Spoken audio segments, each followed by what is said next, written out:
Beautiful things, positive things, blessing things, healing things, loving things, happy things, for the rebuilding of the new world, the blessing of the world, to build the kingdom here of the Most High God here on earth. Blessings to you, sending you love and positive vibrations around the world. Blessings to you, and welcome. Most motivation, start with devastation. You must fall before you rise, they want a demonstration. I'm here to get it all, right before I spend it all. The elder need to come and see the youth, they need to get involved. I want the finer things, in love with shiny things, descended from black royalty, so you can blame my veins. I just call it blessings, I got the right perspective. If I see myself going off, I'm just gonna change direction. I love the brotherhood, with all the flaws of brotherhood. I ain't gotta say a damn word and know it's understood. Yeah, we make mistakes, but that's what make us great. Learn how to accept apology without acting fake. I know the pot is hot, because you're grudge bearing. A lot of niggas going blind because they sun staring. They on the mission to dim the light, we call it tail bearing. The law said thou should not covet, but he's still staring. And now I'm mortified with all the sins that multiplied. Got your brother crying at the wall like a Mordecai.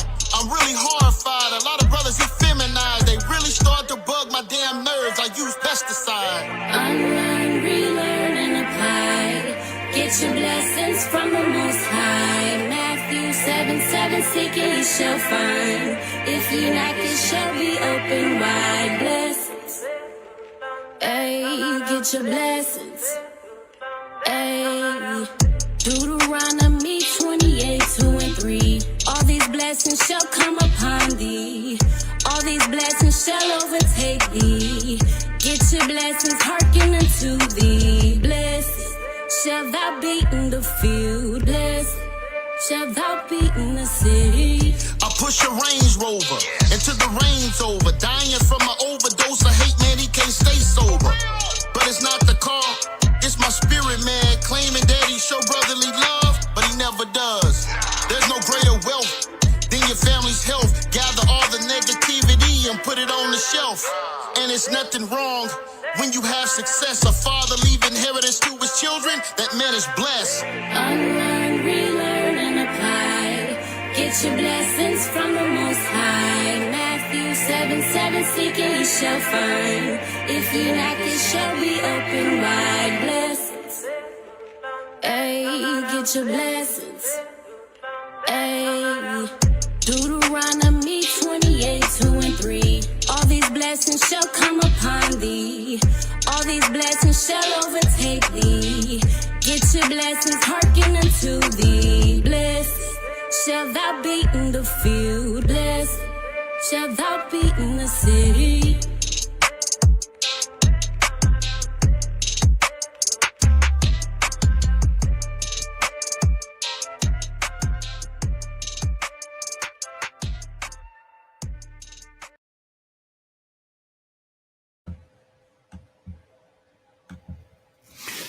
All right. Shalom, brothers. Shalom, sisters. Thanks for tuning in again for another episode from my brother, the Hebrew of Israel, the savant from the Levant. And he's back again, and he's on fire. So, with no further ado, I hand it over to my brother, Hebrew of Israel. Talk to him. All right. Shalom, everyone. Shalom. This is part 2 of the presentation we did about 2 days ago. And Haplogroup J equals Japheth. All right, so last time we discussed about the biblical relationship between the Armenians, the English, the Chechens, and other related Caucasian populations. We discovered that they all share a tradition that they descend from Togarma, the son of Gomer, the son of Japheth. Togarma is a figure in the Table of Nations in Genesis 10, the list of descendants of Noah that represent the peoples known today, known to the ancient Hebrews. Togarma is among the descendants of Japheth and is thought to represent some people who lived in Anatolia. According to tradition, his children, Togarma's children, would be Hayek, who is the father of the Armenians, Kakos, who is the father of the Chechens and the English, and Kartoros, who is the father of people like the Georgians and other Caucasian populations. And then, of course, he had grandchildren, and his sibling is Ashkenaz, parent is Gomer.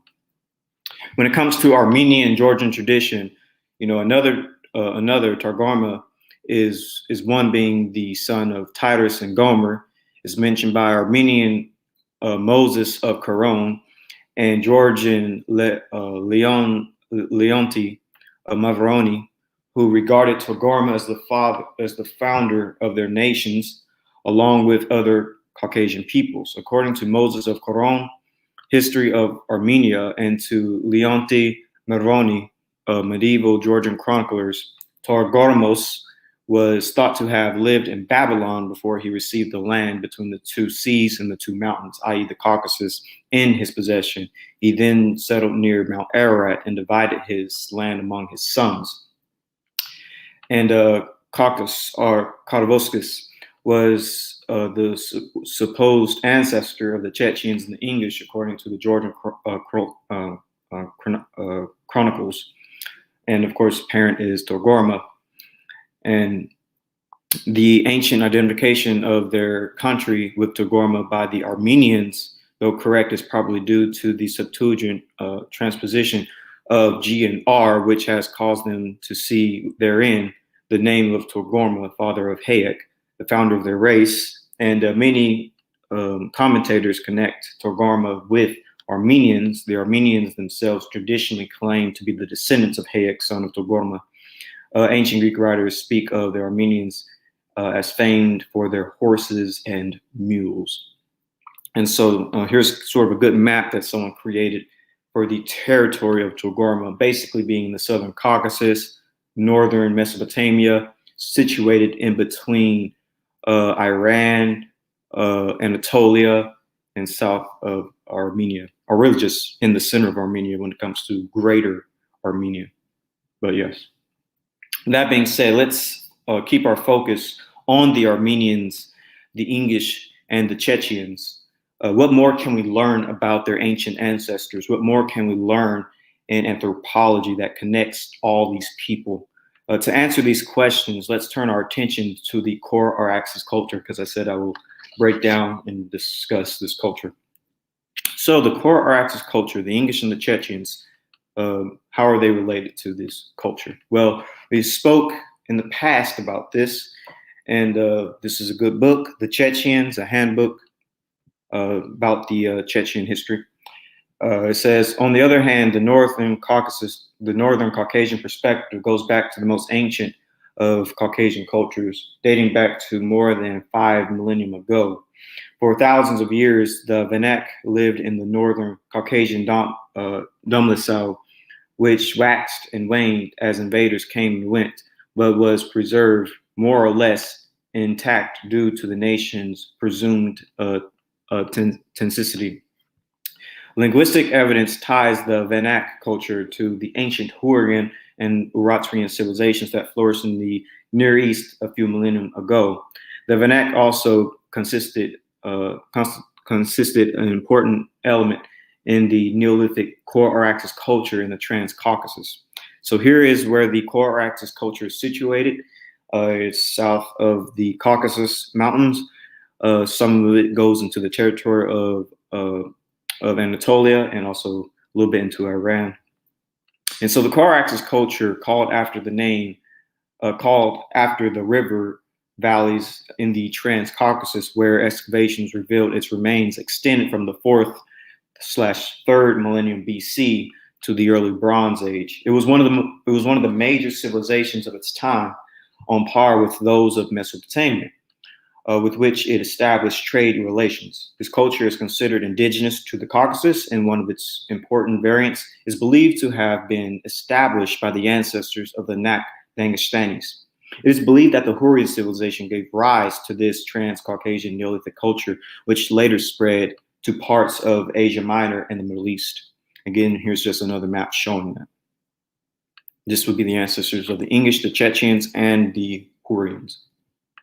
So the core axis was a continuous and had mutual influences with the Maya culture in the Northwest Caucasus. According to E.I. Koropnov, there were elements of the Maya culture in the early memorials of Chechnya and Ingushtania, in the Mikan and Bamut Kyrgyzs, and in the Lugal Vol and Surzekian Kurets. The economy of the Kara-Axis culture was based on agriculture and cattle breeding. Contacts were maintained with the highland tribes of Asia Minor and Western Asia, according to Koropnov. And the pottery had a dark and polished surface in the Northern Caucasus of a red color. Again, just showing you visual representation of who we are dealing with, the ancient peoples. Kara-Axis culture is situated in between the Black Sea and the Caspian Sea. Here is the Kara-Axis. Here is the R-axis, and here is the Kora. That's where the name of the culture comes from. So there is a very strong cultural and linguistic link between the Kara-Axis culture and the English and the Chechens. But do Armenians share a similar link to the Kara-Axis culture? So let's look at that. Both the Hurrian and Uratrian languages left a slight residue in Armenian. Iger M. Dengoff implies that the Proto-Armenians must have been influenced by the early Transcaucasian culture in its later stages. This vocabulary is reviewed here and its correspondence with the languages of the Northeast Caucasus, spoken in the area from which the Hurrians descended in the third millennium, are provided. This affords us firmer evidence for the Hurrian relationship to the early Transcaucasian culture and the Armenian rapported with Hurrian. And this is the book that goes into that, the elements of the Hurrian people and their languages upon the earliest Armenians. It's a good book to read. We're going to actually look a little bit more into it. So the Hurrians seem to have descended in the third millennium from the northeast in Syria, where their names are read in old Akkadian tablets from as early as 23,000 BC. That sub-mountainous land whence they arrived was the seat of a local civilization called the Kara-Axis culture, or the early Transcaucasian culture, a civilization that existed from 3,400 BC until 2000 BC. The early Transcaucasian culture was characterized primarily by its pottery, at first with coarse incensed markings, incisions, markings, spirals and bold decorations, and later with more refined designs composed of birds and animal motifs on the black burnish wire. During the late third millennium, the early Transcaucasian culture declined, giving way to the Transcaucasian Middle Bronze Age, which was from 2000 to 12,000 BC, with a parallel Kol-Chedik culture in Georgia and Abkhazia, 17,000 through 6,000 BC. Charles Burney, performing a usual rituals of hesitation and equivation, reluctantly suggested that the early Transcaucasian culture is Hurrian, and a not unrecognizable idea, since the Hurrians were the mightiest people to descend from the Northeast during the early Transcaucasian period. The Hurrian culture, along with its kindred but considerably later Uratrian state, weighs heavily upon early pre-literate Armenia, and the principal reason for this speculation is the existence of Urartian words in Armenia, which will be discussed at length shortly. It is certain, though, that the Armenians cannot be people who resulted from a Indo-European overlay upon the Huratian people. Were this true, we would find considerably more Huratian linguistic distresses in Armenian, not only lexiconal material, but residents of their syntax and perhaps phonology. It does seem, though, that Bernie's suggestion that early Transcaucasian culture, Transcaucasian is the culture from which the Hurrians evolved, has new merit. An observation based on recent argument by Denkoff in Starström, 1986, that Hurrian and Uratrian were related to the languages of the Dangestani. So again, here is the territory, the outer parts of the Fertile Crescent, the early Transcaucasian sites, basically stretching from the northern Caucasus to Anatolia or Iran. So this is the core Araxes, I guess you say territory. So here's another good book that deals with Armenian and Urartian, the Uratrian substream in Armenian. The concepts that Uratrian and Hurrian words had leaked into Armenian by loan in the early and middle first millennium BC was first noted by Levon Mestinzi in 1904, who in Paris in 1902 addressed a Congress of Orientalists. And that's in French. I'm not going to read the French. Later, Denkoff and Surström in 1986 showed that it was quite likely, based on lexiconal and paradigmatic similarities, that both the Hurrian and the Uratrian languages were directly related to the languages of the Northern Caucasus. Because it seems clear that there is a relationship between Hurrian, Uratrian, and languages of Dagestan, we can accept the views of many that Hurrians and Uratrians were affiliated with the early Transcaucasian culture, which was in place as early as 5000 BC. There is a cause to think that there were at least 3 Uratrian invasions into Eastern Anatolia and Dagestan in the 3rd millennium or earlier. One was the invasion of the Hurrian-like people of Ugarish, perhaps as early as the late 5th millennium.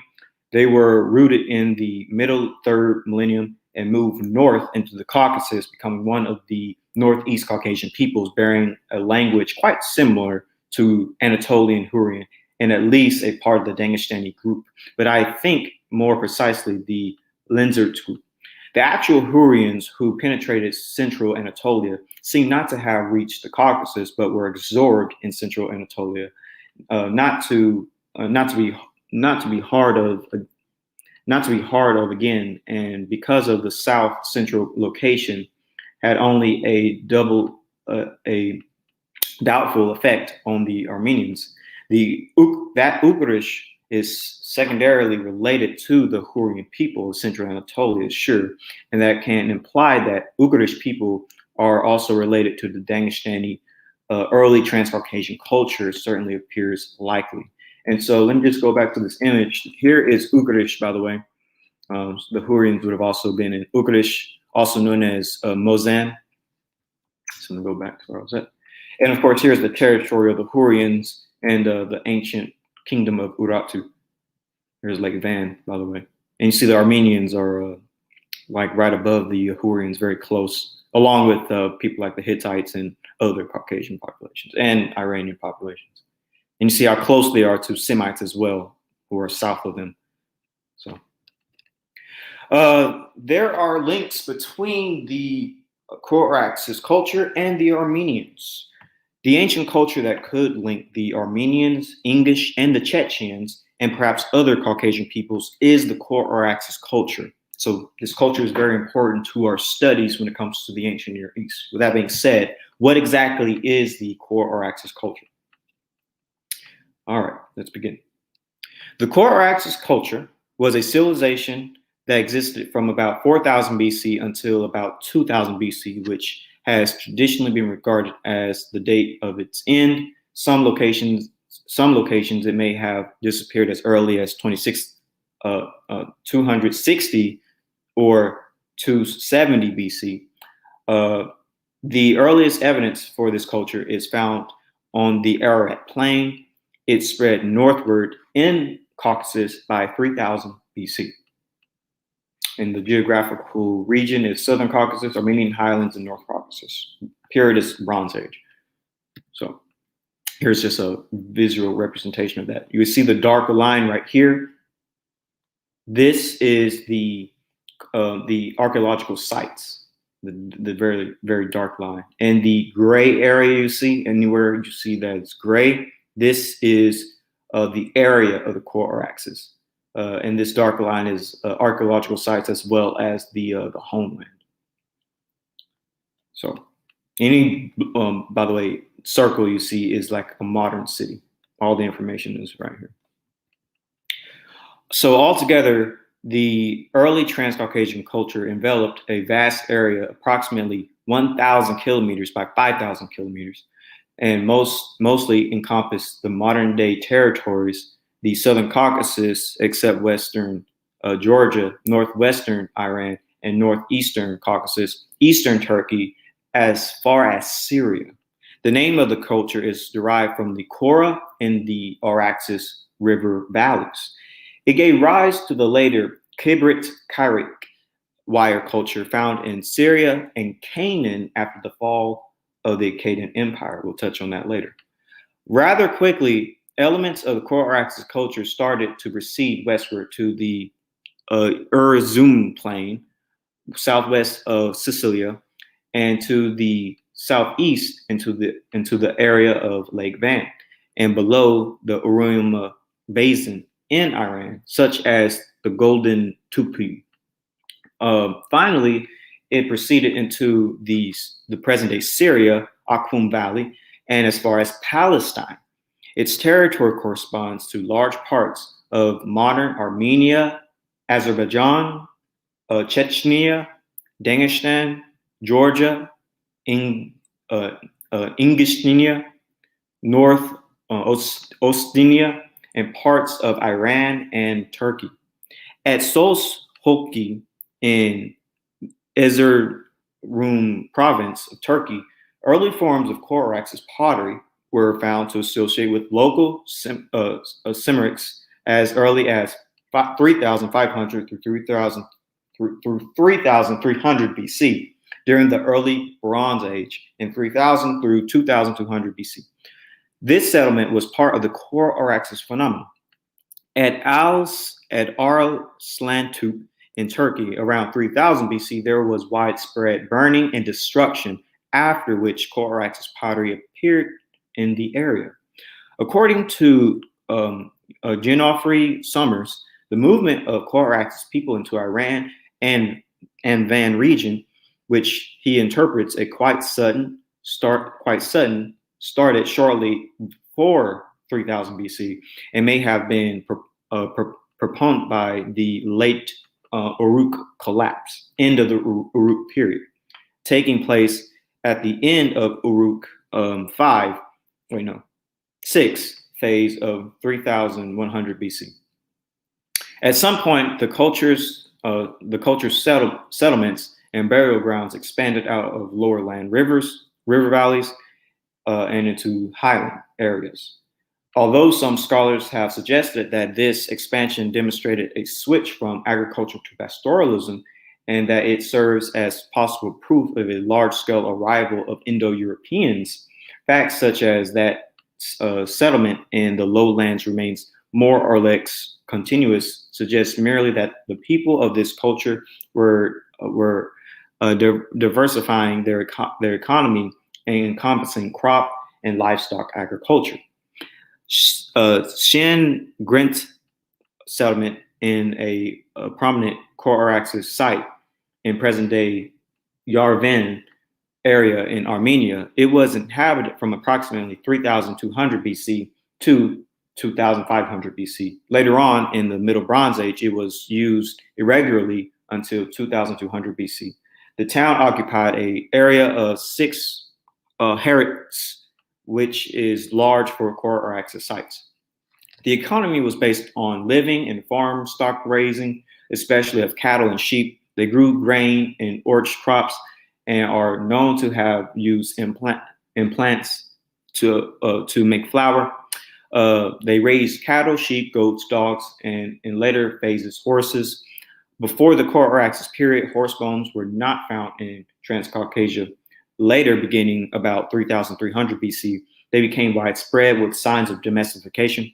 There is evidence of trade with Mesopotamia as well as Asia Minor. It is, however, considered above all to be indigenous to the Caucasus, and its major variants characterized, according to Caucasus historian Abjed Gemunuk, later major cultures in the region. And here is the early expansion of the core Araxes culture, light shaded, shown in relationship to subsequent cultures in the area, such as Urartu, which is in dark right here. Oops, right here. The core Araxes culture would later display a pre-conquest metallurgical development, which strongly influenced surrounding regions.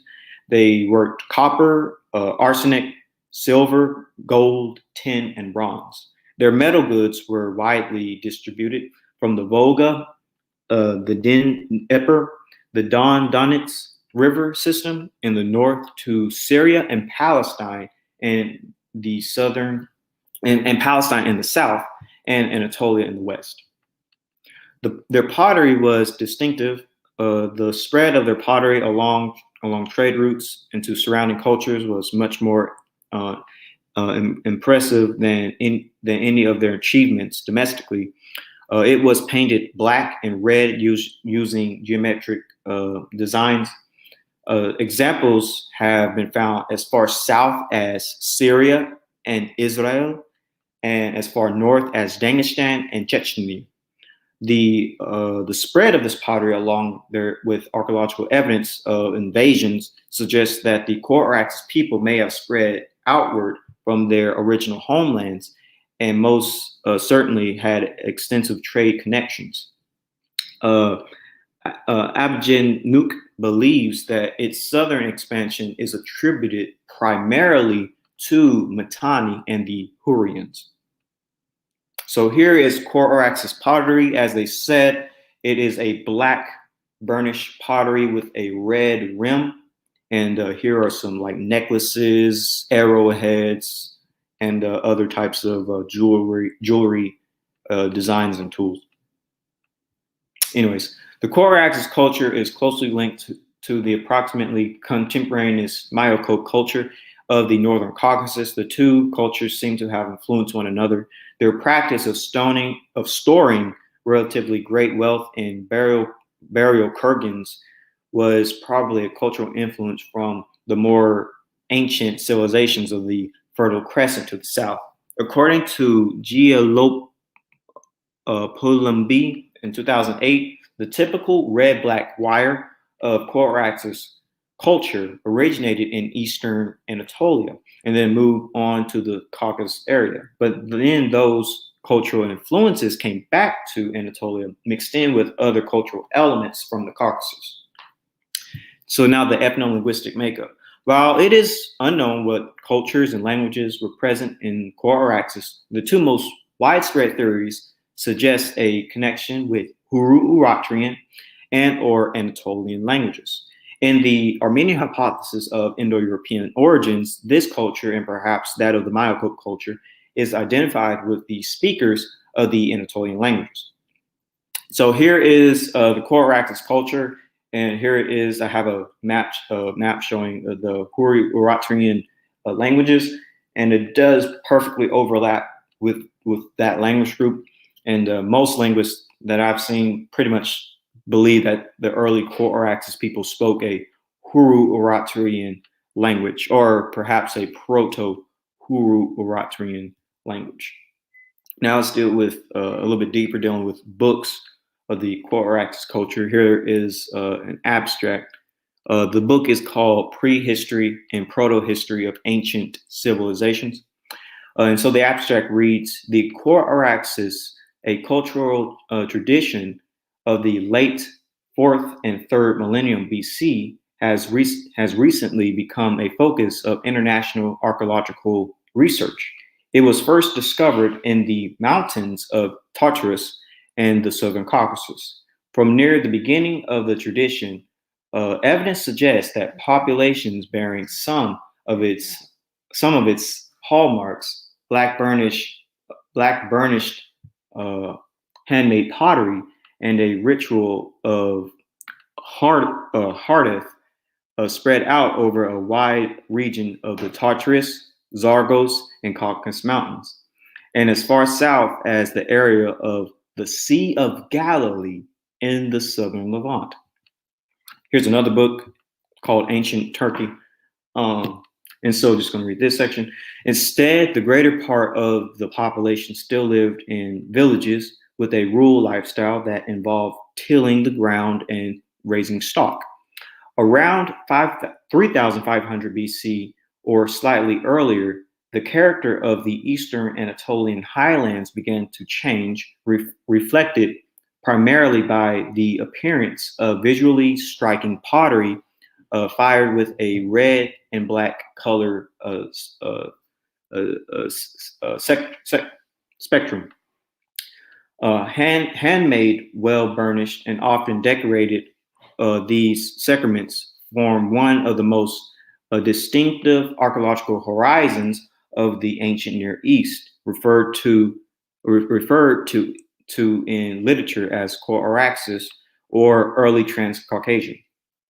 The suit of material culture stretched across a remarkable wide area encompassing Eastern Anatolia and the Turkish Upper Euphrates, Southern Caucasus, except the westernmost part of Georgia, and northwestern Iran. It has also been found in considerably quantity in late early Bronze Age contexts in the Akhum, where Robert and Linda Braidwood designated in red-black burnished wire, a term that emphasized the distinctive color spectrum. Further south still, a related artifact assemblage occurs in the Levant, where its correspondence presence comes in a decorative form named after the site of Khirbet Kirak, modern Beth Uriah in northern Israel. So here is the territory again of the Araxes culture. I'm just trying to get this visually in our minds. So what you see in the gray area is the homeland of the Araxes. And of course, in the dark line area is where they migrated and spread. And then this dotted line is the Uruk civilization, which isn't Araxes, different ethnic people, perhaps. So here's another good article to read of early Transcaucasus and their neighbors. All information, remember, it's always going to be to the left-hand side with the name of the author and whatnot. So ETC, also known as early Transcaucasian cultures, were first identified on the basis of their pottery in the Transcaucasus area between the and the Araxes rivers and between the Caspian and Black Sea. There was distinctive pottery is handmade and predominantly black on the outside with a red or black on the inside. Here's the pottery. Again, I'm just repeating all this so that we can really understand. If somebody were to ask you what is the Araxes culture, you can just quickly tell them. So that's why we're going over this information so much. Here are the time periods starting from 3,500 BC all the way to the Middle Bronze Age in 1500 BC. You have Araxes 1, 2, and 3. All right, and so here is another good set of information explaining the core Araxes culture, 9 important elements about it.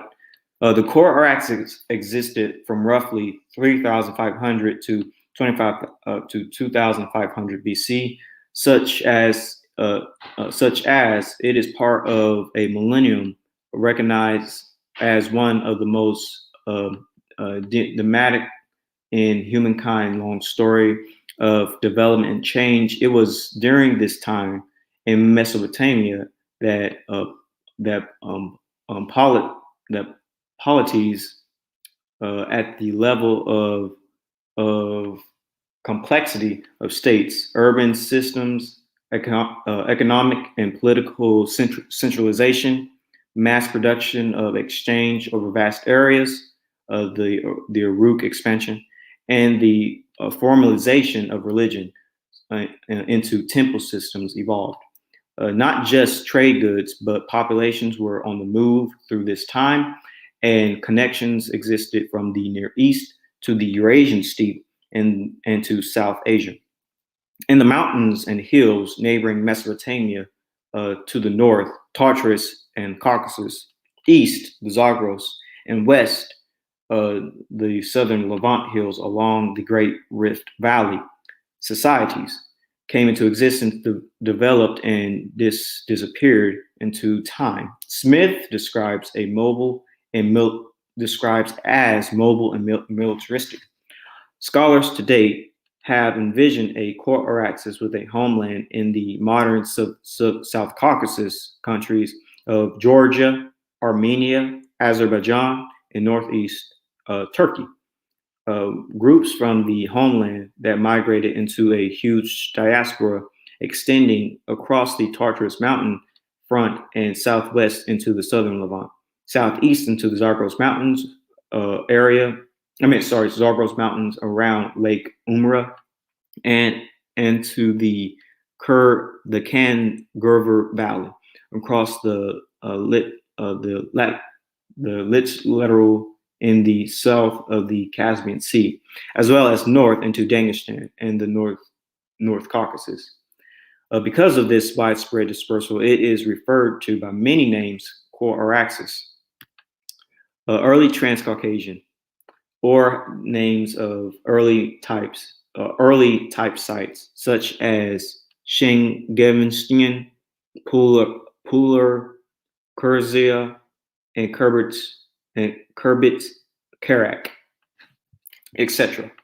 So here is a map again of the core Araxes culture. This time, though, it shows time periods in which the expansion happened. So again, as they always say, it was around 3,500 BC, then begins to expand, going into Iran, going into Syria. And so this is a pretty good map. This is made by M.S. Rothman. Here is another article dealing with the core Araxes culture from Journal of Archaeological Science. And so we're going to just quickly read it. And it says, during the period from about 3,500 to 2000 BC, the ancient Near Eastern world was divided into a number of cultural provinces, each distinguished by a series of distinct attributes, including settlement patterns, artifactual assemblages, and socioeconomic practices. North of Mesopotamia is in the rugged mountains of eastern Anatolia and the southern Caucasus was the homeland of the markedly different culture province, known variously and confusingly as core Araxes or early Transcaucasian. Stretching from the shores of the Caspian Sea to the banks of the Turkish upper Euphrates River and from the Caucasus Mountains, down south of the arc of the Fertile Crescent to western Iran and northern Israel, where it is known as Kerbit Karak. Its geographical distribution alone has demanded attention. No less intriguing is the longevity of the core Araxes culture complex, spanning at least a millennium and a half, 3600 / 3500 through 2000 BC in certain regions. So we got a pretty good idea of what the core Araxes culture was, time frame 3500 through 2000 BC. Geographical region is Anatolia, Caucasus, and Iran. The pottery, when we deal with that, is black and red. The language, likely Anatolian or Urartian. The descendants are the Hurrians. With all that being said, what is the Y DNA haplogroup and autosomal DNA of the core Araxes people? So let's get into that. So this is a good paper that deals with the core Araxes culture as well as a few other cultures. We're going to focus on the core Araxes and their genetic makeup. So in the 4th millennium BCE, the archaeological record attests to the presence of the Myocope and core Araxes, two major cultural complexities of the Bronze Age in the region. The Myocope is well known for its large and rich burial mounds, especially in the ignominious Myocope site, which reflect the rise of a new system of social organization.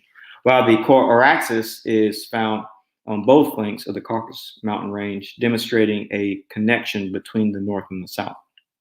Contact between the Near East, the Caucasus, the Steppe, and Central Europe is documented both archaeologically and genetically as early as the 5th millennium BC. This increased in the 4th millennium BCE, along with the development of new technologies such as the wheel and wagon, copper alloys, new weaponry, and new breeds of domesticated sheep. Such contact was critical in the cultural and genetic transformation of the Yamnaya complex on the Eurasian steppe, with about half of BA or Bronze Age steppe ancestry thought to derive from the Caucasus. In the 3rd millennium BC, increased mobility associated with wheeled transport and the intensification of pastoralist practices led to dramatic expansion of the populations closely related to the Yamnaya, who we know as Proto-Indo-Europeans. So, accompanied by the domestication of horses, allowing them efficient keeping of large herds. These expansions ultimately contributed to substantially fraction to the ancestry of present-day European South Asia. Thus, the Caucasus region played a critical role in the prehistory and formation of Eurasian genetic diversity. And this, of course, is very important to know that, when it comes to the Caucasus, in ancient times, it's really mostly associated with Proto-Indo-Europeans and Caucasian populations rather than Semites. But north of the Caucasus, Neolithic and Bronze Age individuals from the Samarra region, which was 5,200 through 4,000 BCE, carry an equal mixture of Eastern hunter-gatherer and Caucasian hunter-gatherer / Iranian ancestry, so-called steppe ancestry, that eventually spread further west. Where it contributed subsequently to present-day Europeans and east of the Altai region, as well as to South Asia. While autosomal and mitochondrial DNA data appears relatively homogeneous across the entire Caucasus, the Y chromosome diversity reveals a deeper genetic structure attesting to several male founder effects with striking correspondence to geographical, ethnic, and linguistic groups and historical events. However, during the early Bronze Age, we also observe subtle gene flow from the Caucasus, as well as the Eastern European farming groups into the steppe region, which predates the mass expansion of the steppe pastoralists that followed in the 3rd millennium BCE. The stark distinction seen in our temporal transit is also visible in the Y chromosome haplogroup distributed, with R1/R1b1 and Q1A2 types in the steppe. So basically, most steppe people have haplogroup R and Q, and L, J, and G2 types in the Caucasus cluster.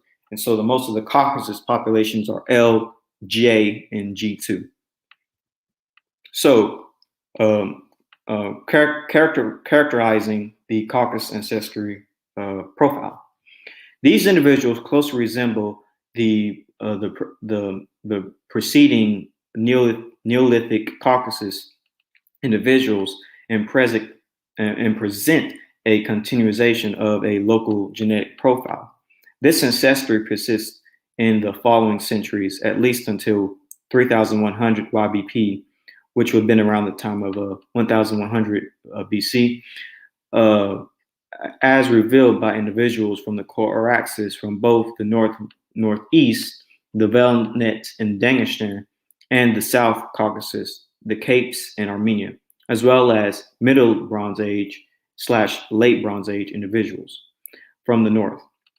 So overall, we need to keep in mind is what I underlined in yellow. Overall, this Caucasus ancestry report falls among the Armenian and Iranian Chalcolithic individuals and is indistinguishable from other core Araxes individuals, Armenian Early Bronze Age, on the PCA plot, figure 2, suggesting a dual origin involving Anatolian / Levantine and Iranian Neolithic / Caucasus hunter-gatherer ancestry with only minimal Eastern hunter-gatherer / Western hunter-gatherer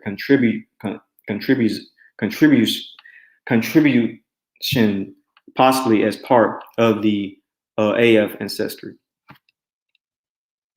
We focus on mixture models of proximal sources such as Caucasus hunter-gatherers and Anatolian Chalcolithic for all 6 groups of the Caucasus cluster, with admixture portions on the genetic line of 40 through 72% Anatolian Chalcolithic related and 28 through 60% Caucasus hunter-gatherer related.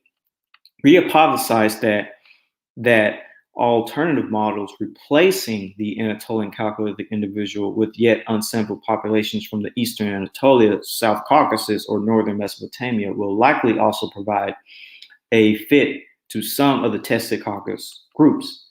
Models with Iran Neolithic and substitute for Caucasus hunter-gatherer could also explain the data in a two-way admixture with a combination of Armenian Chalcolithic and Anatolian Chalcolithic as the other sources. Core Araxes and Mayakope individuals had likely received additional Iranian Chalcolithic ancestry, 24.9% and 37.4% respectively. Our data from the Caucasus region cover a 3,000-year interval of prehistory, during which we observed a genetic separation between the groups in the northern foothills and those groups of the bordering steppe region in the north, i.e. the real steppe. We have summarized these broadly as Caucasus and steppe groups in correspondence to the geographic vegetation zones that characterizes the social economic basis of the associated archaeological cultures.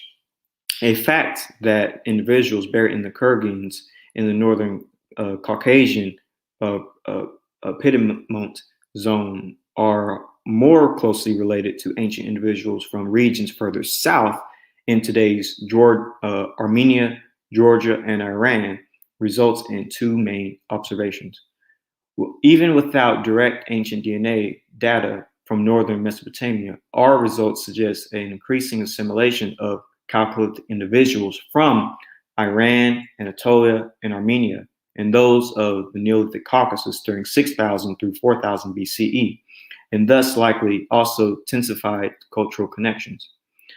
It is more further suggested that along with these influences, the key technological innovation in the Western Asia that had revolutionized the late 4th millennium BCE had ultimately also spread to Europe. The insight that the Caucasus Mountains revealed as a corridor for the spread of Caucasus hunter-gatherer ancestry north, but also subtle later gene flow from the south allow speculations on the postulated homelands of Proto-Indo-European languages and documented gene flows that could have spread a consecutive spread of both across Western Eurasia.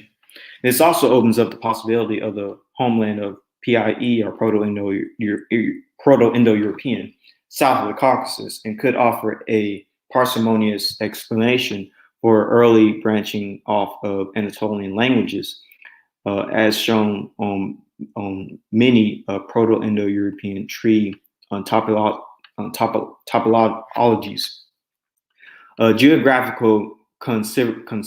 Geographically considerable are also Armenian and Greek, for which genetic data supports an Eastern influence from Anatolia or a Southern Caucasus or the Southern Caucasus, and an Indo-Iranian offshoot to the east. This scenario finds support from a well-attested and well-documented steep ancestry in European populations, the postulate of increasingly paternal societies in the wake of these expansions. So here are the samples that were used. Let me just zoom in. Here are the samples, but here's the Corax's culture region according to this genetic paper's map. Again, through 3,600 through 2,800 BCE, basically going all the way up to the Northern Caucasus, to Anatolia and Iran. And then it starts to spread out during 2,800 BC through 2,500 / 2,300 BCE. And up here is the Yamnaya, by the way. This is when people started expanding. So when it comes to Y DNA, we heard that the Caucasus, or the Coraxis, Caucasus Coraxis, this group had G, J, and L. And when it comes to the majority of the Coraxis DNA, it is J. They have either just J in general, as well as J1 and J2. So the majority of the Coraxis people have J markers. And when it comes to the autosomal DNA of the Coraxis people, they made up of Caucasus hunter-gatherer, obviously, Anatolian Chalcolithic, and Iranian Chalcolithic. We just talked about that, but here's the sample specifically here. And other Caucasus groups have it as well, such as the late Myocope and the Myocope. So delving a little bit deeper into this J marker and the Coraxis. So this paper goes into it. It says, or this article goes into it, is this Coraxis culture 3,400 through 2000 BC, which expanded from the South Caucasus to Eastern Anatolia, Northern Mesopotamia, and Western Iran. From then on, J2 men would have definitely have represented a sizable portion of the population of the Bronze and Iron Age civilizations, such as the Hurrians, very interesting, the Assyrians, or the Hittites, very interesting. The Minoan civilization emerged from 2700 BCE. It could have been founded by colonists from the Coraxis culture who would have brought bronze working with them. Modern Cretans have the highest percentage of G2A at 11%, J1 at 8.5%, J2A 32%, and L plus T at 2.5% together. In Greece, the highest percentage of J1 and J2A in all Europe, for that matter, the three haplogroups associated with the Coraxis culture. So basically, they're surmising that the Coraxis culture also expanded into the regions of the Balkans, modern-day Greece. And this is where that DNA would have spilled into. It says, in fact, it seems many branches of many in fact, it seems that many branches of J2A may have expanded from the South Caucasus from the Chalcolithic onwards. Okay, they say right there. And they say, and the presence of these haplogroups and mixtures in southern Italy also certainly represents core Araxes ancestry inherited from Minoan Greeks from the Aegean islands. So a lot of these Minoan Greeks basically likely descend from the core Araxes culture based on their Y DNA and their autosomal DNA. And also when we deal with India, there seems to be a migration as well from the core Araxes. It says, within the Indian subcontinent, J2A peaks at frequencies of 15 to 25% around the Indo-Pakistani border of Panjab and Gujarat and Sindh. The core Araxes culture would have allowed the diffusion of haplogroup J1 and J2A around the Middle East. Archaeological evidence of a mass migration from the southern Caucasus to the Indus Valley is inclusive at present, but it cannot be excluded as it would have proven now that large-scale Indo-European migrations took place during the same period from the Pontic Caspian Steppe to Europe and Central Asia. There is no reason to believe that J2A people from the core Araxes culture could not have expanded in the same way westward toward Anatolia, Greece, and Italy, and eastward to Iran, South Central Asia, Pakistan, and India. And so this right here, this part of the EUpedia part, if you type in Middle Regional DNA Project, deals with the different populations. And so for this specific genetic variations within the Middle East, it says the Caucasus was the birthplace of bronze metallurgy and the two great Bronze Age cultures that stemmed from it. The Mycobamnia and the core Araxes cultures expanded far and wide and reshaped the genetic landscape of Western Eurasia.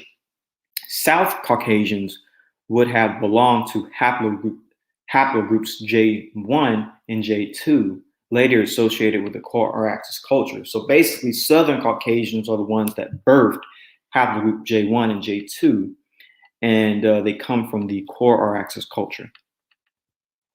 And this right here, dealing with EUpedia as well, this article is called Distribution Maps of Autosomal Admixture in Europe, the Middle East, and North Africa, specifically with Caucasian autosomal DNA. And it says the Caucasian admixture was further propagated by Near Eastern Chalcolithic farmers, and the advance of the core Araxes culture from the South Caucasus across the Near East and their descendants' colonization of Minoan Greeks. And we just talked about that earlier, dealing with the Y DNA.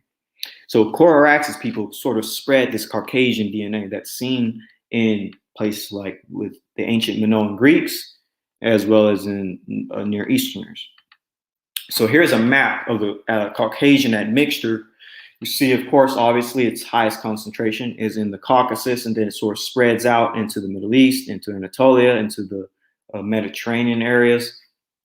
It sort of starts to get less and less as you go towards Western Europe and Western Northern Africa. But yes, you do see a high concentration of Caucasian admixture in the Caucasus going into the Middle East and places like that. So core Araxes DNA, Y chromosome haplogroup J, tends to be their Y DNA for the most part. Autosomal DNA is Caucasus hunter-gatherer, Iranian Chalcolithic, and Anatolian Chalcolithic. Chalcolithic means Copper Age, by the way. This is the genetic makeup of the core Araxes people. Now, what's interesting about the core Araxes people having haplogroup J and Caucasian autosomal DNA is that both genetic components do match up on maps. So if you look at a map of Caucasian admixture and haplogroup J1 and haplogroup J2, they pretty much all overlap each other at, same frequencies, decent frequencies, with basically haplogroup J seemingly having a higher percentage in the Caucasus and then just, basically dispersing out in the Near East. Same thing with Caucasian DNA, basically overlaps, as I said. So also, it makes sense that the Coraxis people would have haplogroup J, since the Coraxis region encompasses the territory that haplogroup J males lived, which is Anatolia, the Caucasus, and Iran. Again, here is the map of the Coraxis culture. And as we know, when it comes to the origins of this Y-DNA haplogroup, I'm just going to read what's in blue right here. It says, among them, haplogroup J-M304 is found in the Caucasus/Iranian and Anatolian hunter-gatherers and farmers, but not in the Levantine ones, which is what we just read. So, with all that being said, the modern descendants of the Coraxis culture would be the Armenians, English, the Chechens, and other related Caucasian peoples. The Coraxis culture may represent some of the early cultural settlements of Togarma's descendants when they settled in the Caucasus. With that being said, let's see who else could be the ancestors of the Armenians, English, and Chechens in ancient Near Eastern history. Let's shift our attention to the Hurru-Urartians, or the Hurrians/Urartians. So let's deal with them. Let's deal with the Hurru-Urartians, specifically with the English and the Chechens. Now, as we said many times in the past, and I'm just going to sort of read what's in blue right here. It says, others who believe the so-called Urartian version, such as George Achbanza and Abjad Joromek, still holds that those original migrants contributed to both the genetic and cultural traits of the modern English and Chechens, but that the primary ancestors of the Nak-speaking migrants from what became the northeastern Urartu. And there is Urartu. And it says the various interpretations of the relationship with Urartu, Urartians, and Hurrians, Igor Dinkov and Fritz Homoel, and others have suggested ties between the Proto-Urartian language and the Proto-Northeast Caucasian languages led to the proposal of the Aldrian language family. Majed Drumnok notes in his book, the Chechens, some authorities believe that the Nak nation was an offspring of the Hurrians and the Urartian builders of the magnificent civilizations of the Near East that had a profound influence upon the cultures of the region. According to some modern data, Chechens are genetically, linguistically, and anthropologically considered the descendants of the Hurrians and the Urartians. Again, there's the territory of Hurru-Urartu. And again, I'm just going to go over these quick sources that sort of connect the Chechens and the Hurrians, just to recap some of the things we said from last week's episode. This sounds extremely unexpected, but it is. The Chechen nation is the ethnic group, part of the Caucasian race, one of the oldest sources of human civilization. The fundamental principle of spirituality passed through the Hurrian, Mitanni, and Urartian cultures. There is the Hurrians, the Mitanni, the Hurrians, the Mitanni, and the Urartu. And it says, of course, all my the area I get these sources from are in blue, by the way. So most of the historical facts indicate that the language of the ancient state of Urartu is closer to the modern Chechenian one. It is highly probable that the ancestors of modern Chechenians moved to the territory of the northern Caucasus from Anatolia, from Urartu. And there is Urartu, just recapping all that.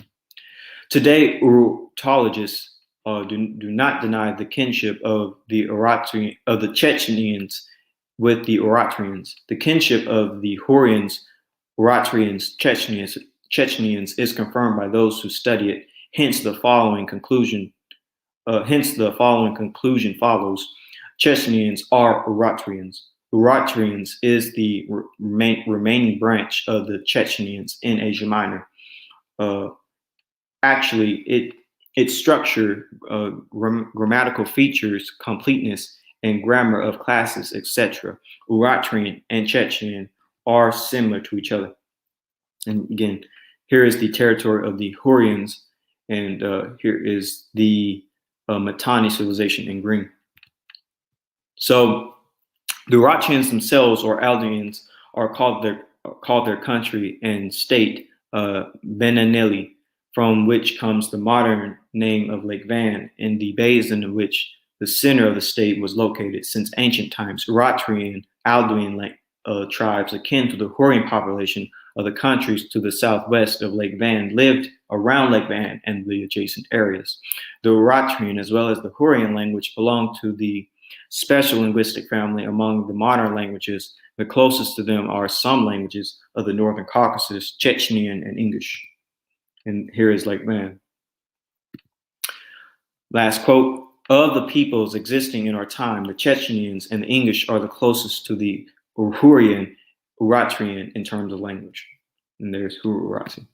So again, just reading what's in yellow, the Hurrian as a whole shared a yet earlier common ancestor with some of the numerous comparatively obscure languages of the Caucasus is not improper. Dinkoff and Surstrom, in the most thorough attempt to finding a linkage yet published, have argued that Hurrian is a branch of the Eastern Caucasian family. This would make it a distinctive relative of such modern languages such as Chechenian, Avar, Lak, and Ubi. Some authorities believe that the Nakam nation is the offspring of the Hurrians and Eritreans, builders of magnificent civilizations in the Near East that have profound influence upon other cultures in the region. And reading what's in yellow only, the most probable theory of Nak ancestry is that it was the reunion of the Caucasian Nak. It is thought that Proto-Caucasian Nak and Proto-Hurrians had common ancestry. Thus, at least part of the genealogy of the Nak peoples can be attributed to the Hurrians and their descendants, the Eritreans. From Hurrians, modern Vanak, there were many nation tribes that can be viewed as forming connecting links in the genealogical chain. And again, only reading what's in yellow, their official homeland. Well, actually, I'm going to start down below on the second paragraph. The numerous clans of the Hurrians, such as the Gutis, the Hatians, the Kazites, the Kurdi or the Proto-Kurds, Matanis, Mushki, the Eritreans, formed empires and city-state which bore their names. The Korax's culture is also attributed to the Hurrians. It is generally accepted that a number of small Hurrian states gradually united to form the Mitanni Empire. And again, only reading what's in yellow, it says the Hurrians were a Euquipedius that many Proto-Iranian and Indo-European groups are believed to have a substantive Hurrian contribution in their ethnogenesis. For example, the Kurds consider themselves and their culture as descendants of the Hurrians and their civilization, despite linguistic diversification. There is also a suggestion that the ancestors of the Armenians were a mixture of Hurrians and and Indo-European Persians. And going to I'm not going to skip this quote right here, but I'm just going to get to the main point. There is a very strong cultural and linguistic links between the Eritreans and the English and the Chechens. That's basically the point I was making when I was reading those quotes. But do Armenians share a similar link to the Eritreans? Now we're going to look at the Armenians, see if they have a similar link. So the Hurrians. The Hurrians were a people of the Bronze Age Near East. They spoke a Eritrean language called Hurrian and lived in Anatolia, Syria, and northern Mesopotamia. The largest and most influential Hurrian nation was the kingdom of Mitanni. Its ruling class perhaps being Indo-Iranian speakers. The population of the Indo-European speaking Hittite Empire in Anatolia included a large population of Hurrians, and there is significant Hurrian influence in Hittite mythology. By the early Iron Age, the Hurrians had been assimilated by other peoples. The remnants were subdued by a related people that formed the state of Urartu. The present-day Armenians are an amalgam of Indo-European groups with the Hurrians and the Urartuans. So it seems like the Armenians are a mixture of Hurrians, Urartuans, and Indo-Europeans. So here's a book that goes into the Armenians and the Hurrians a little bit deeper. It says, Mevon Mistrantes was the first to propose that some Armenian words were of Urartuan origin, following improvements in the understanding of Urartuan inscriptions. Steadily, process has been ongoing in the chapter of Armenian lexicography. Apart from providing a critical compilation of potentially substrict lexicons, the present paper focuses on the Volic system embedded in these words, for which a Urartuan origin seems quite certain. Here's another book dealing with it, the Indo-European elements in Hurrian. It says, Hurrian is closely related to the Urartuan language, which was spoken in Eastern Anatolia, a little to the north and east of Hurrian. Between about 850 and 600 BCE, Urartuan is not a descendant of Hurrian, rather they are sister languages, both going back to a common Urartuan parent language, probably located to the northeast of Mesopotamia in the foothills of the Caucasus Mountains and dated to before the 3rd millennium BCE.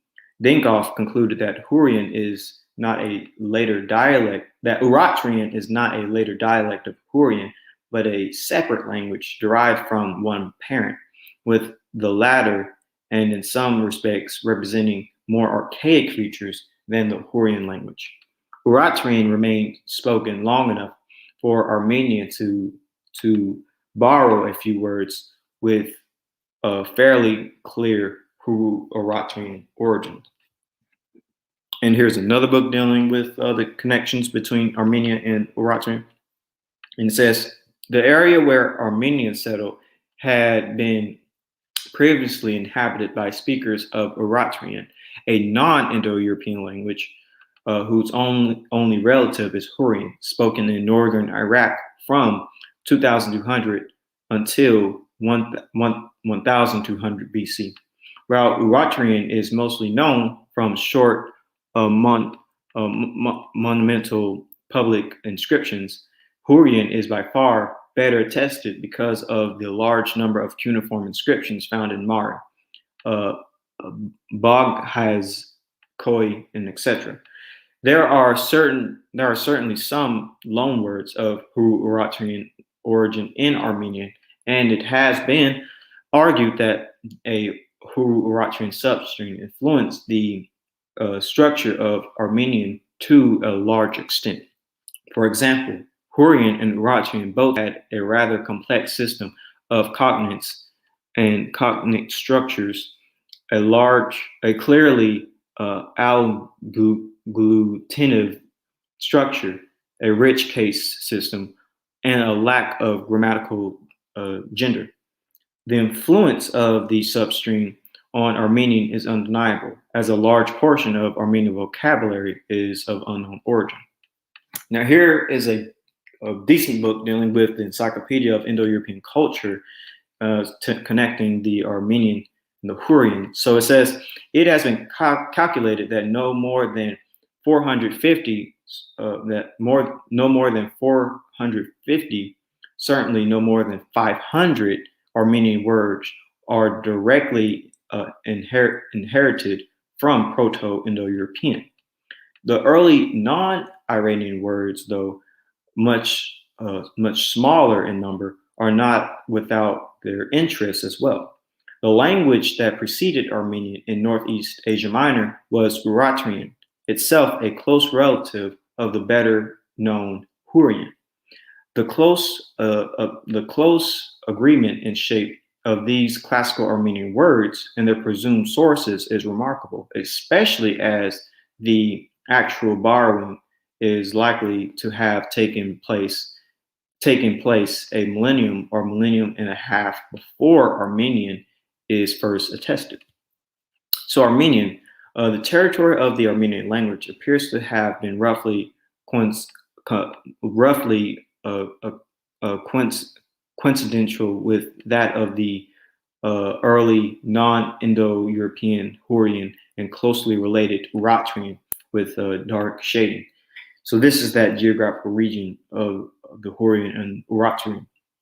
Many of these languages occupy partially or wholly the early territory of the core Araxes culture, light shading. So again, the light shading is where the core Araxes culture would have been. The nearest Indo-European neighbors of the Armenians were the Hittites and related Luvians and Palate-speaking populations who were not closely related to Armenian. The starting point for any discussion of Armenian origins must emphasize that the territory in which the Armenian language has been historically attested in contemporary Republic of Armenia in eastern Turkey was occupied during the Bronze Age by speakers of Hurrian and close related Uratrian.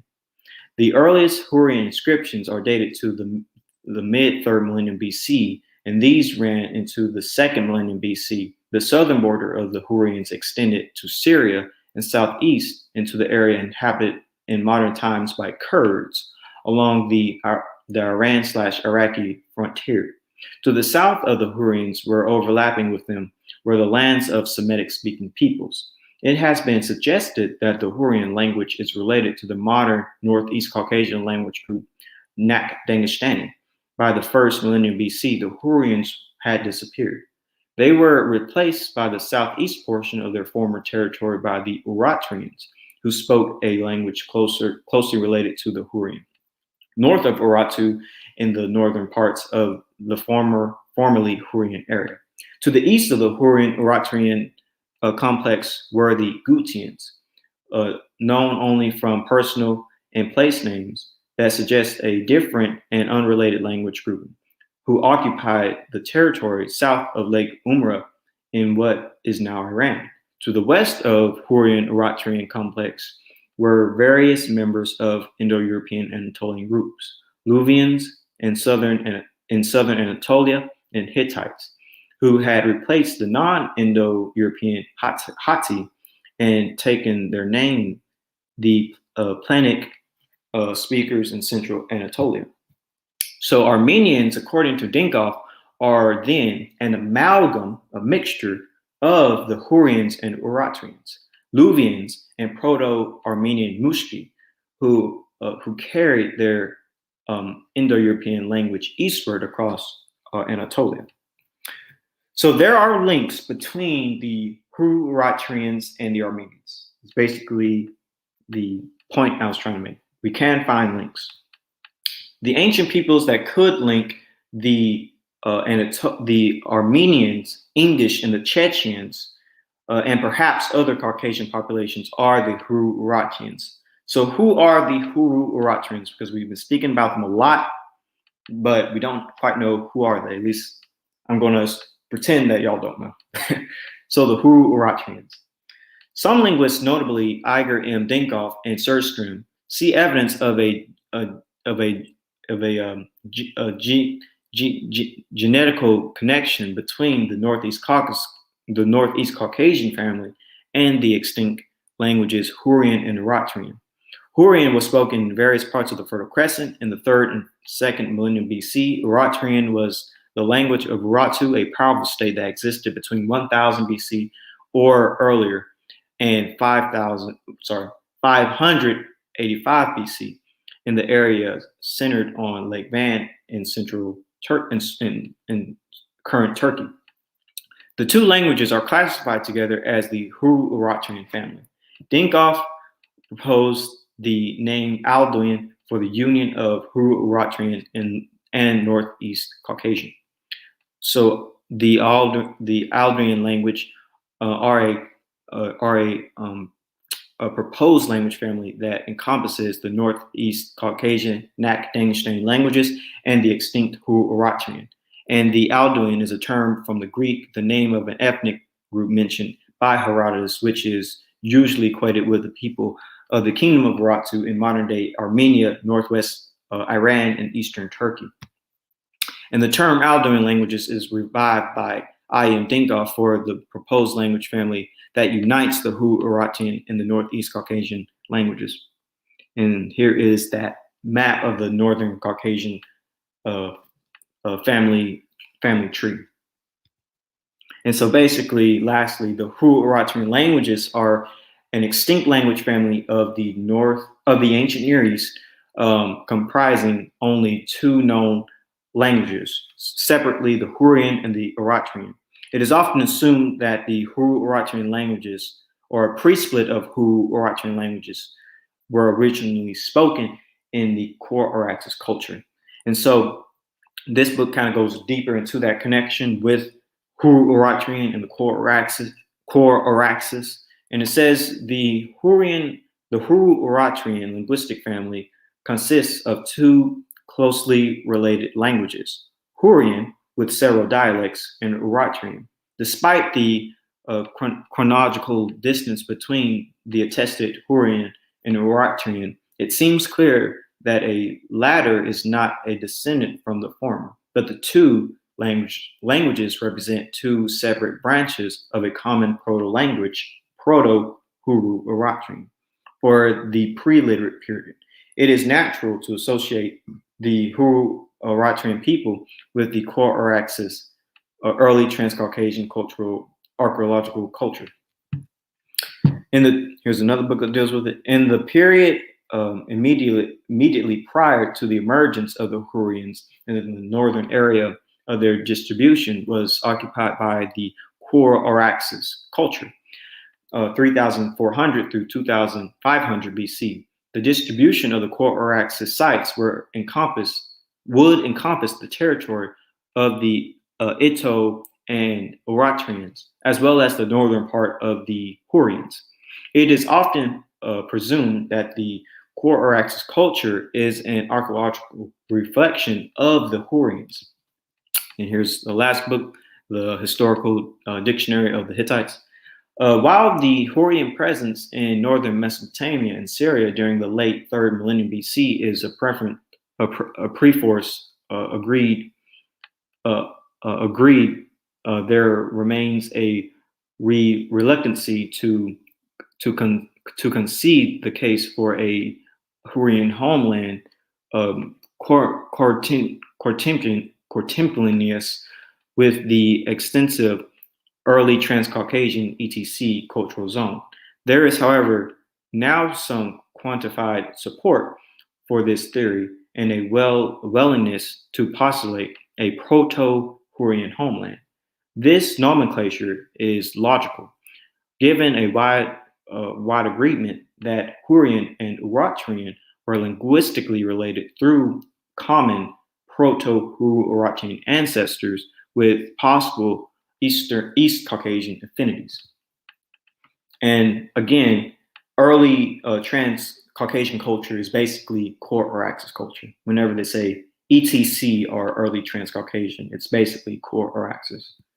So Hurru-Uratrians descend from the core Araxes culture, which we already covered extensively. Now let's break down the Hurrians and the Uratrians. So who exactly are the Hurrians? Let's dig into this. The Hurrians. The Hurrians were a people of the Bronze Age Near East. They spoke a Hurru-Uratrian language called Hurrian, who lived in Anatolia, Syria, and northern Mesopotamia. The Hurrians descended from the mountainous south of the Caspian Sea, occupied the land between the Hittites and Assyria, east of the Tigris River and the Zagros Mountain region. From there, they spoke into the areas of northern Mesopotamia and Syria, as well as even to the Mediterranean coast. And that pretty much fits with this language map of Hurrian. And so this is from Bible Gateway when it comes to the Hurrians' origin and geographic distribution. Groups either designating themselves as Hurrians, cuneiform Hurri, or writing a language identified elsewhere with the Hurri have been identified all over the ancient Near East, from ancient Nuzi, east of the Tigris River, Hadassah in Central Asia Minor, and Palestine, and even lower, i.e. northern Egypt. In Akkadian sources, whether from Nuzi, Mari, Hadassah, Al-Kha, Ugarit, or Egypt, Armana, the people and their language were termed Hurri. So all these people called them Hurri. The Egyptians called the land of Palestine Hurri, but spelled it in cognates, Hor, in Mitanni letters found at Al-Armana, the native Hurrian term of Horo. In the Old Testament, the corresponding terms is from later Hurri. The languages of the Hurrians, which is still only presently understood, partially understood, seems related to only one other known language, Eritrean, in which the kings of Urartu around Lake Van composed inscriptions during the first half of the first millennium BC, which was from 900 through 600 BC. It is believed by some that both Hurrian and Eritrean belong to languages of the Caucasus, ancient Armenia. History. So the Hurrians appeared in the Near East as early as the middle of the third millennium BC to 2300 BC. Hurrians occupied a great half circle of the Tartarus Mountains of Ugarish, north of Chimish, to the north of Namur, around Lake Van, and perhaps to as far south as Upper Zeb River. It is from the 1400 BC that the great influx of Hurrian deities and Hurrian mythologies in the Hittite corpus is dated. The largest political achievement of the Hurrians was the kingdom of Mitanni, whose capital was Washkazani in the middle Euphrates Valley. At its height, 1400 BC, Mitanni dominated Kizilwatna in northern Syria and western Assyria, in the central region, and Nuzi in the east. During this period, 1500 through 1400 BC, Mitanni was ruled by kings who bore Indo-Aryan, i.e. non-Hurrian names, such as Shintarna, Parshnartar, Shineshnara, Artamma, and Tushnarat. They carried a royal correspondence and international trade with the pharaohs of the 18th dynasty of Egypt as equals. So again, here is the Mitanni Empire that the Hurrians sort of were part of. And now let's look at Britannia dealing with the Hurrians. The Hurrians entered the orbit of ancient Middle Eastern civilization towards the end of the third millennium BC. According to Soviet scholars Igor M. Denkov and Sergei A. Starstrom, the Northeastern Caucasian languages are an offshoot of the Hurrian Eritrean group. Hurrian, one of a people important in history and culture of the Middle East during the second millennium BC. The earliest recorded presence of Hurrian personal and place names is in Mesopotamian records of the late third millennium. This period to the area east of the Tigris River and the mountain region of Zagros as the Hurrian habitat. From then on, and especially during the early second millennium, there is scattered evidence of a westward spread of Hurrians, and even a greater westward migration probably set in motion by the transition of Indo-Iranians from the north seems to have taken place after 1700 BC, apparently issuing from an area between Lake Van and the Zagros. Evidence indicates that the Hurrians overthrew the Assyrian rulers and subsequently dominated the area. Hurrians likewise occupied large sections of eastern Anatolia nearby, becoming eastern neighbors and later partial dependents of the Hittites. Yet the Hurrian heartland during this period of northern Mesopotamia, the country then known as Hurri, where the political units were dominated by dynasties of Indo-Iranian origin. In the 15th century BC, the Hurrian area ranged from the Iranian mountains to Syria, was united into a state called Mitanni. Despite political subjugation, the continued Hurrian ethnic and cultural presence in Syria and the Sardinia region strongly influenced the Hittites, and carvings at Yensninia, for instance, suggested that the official pantheon of the Hittite Empire was thoroughly Hurrianized. Hittite queens had Hurrian names, and Hurrian mythology appears in Hittite epic poems. It is not known whether the migrations of the Hurrians ever took place to form an aggressive invasion.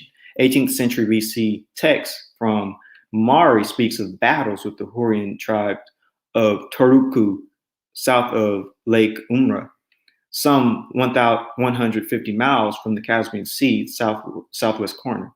But these were mountainous campaigns, not the wards off of offensives.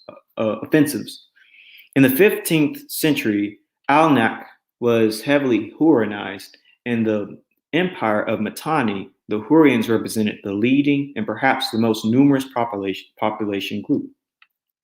The weakening of the Semitic states in Mesopotamia after 550 BC enabled the Hurrians to penetrate deeper into these regions, where they founded numerous small states in the eastern parts of Anatolia, Mesopotamia, and Syria. After 1500 BC, isolated dynasties appeared with Indo-European names, but the significance of this is disputed. So what's interesting about the Hurrians is that they basically began to beat up the Semites of Mesopotamia and began to spread further south, which is very interesting. Seems to be like a war going on.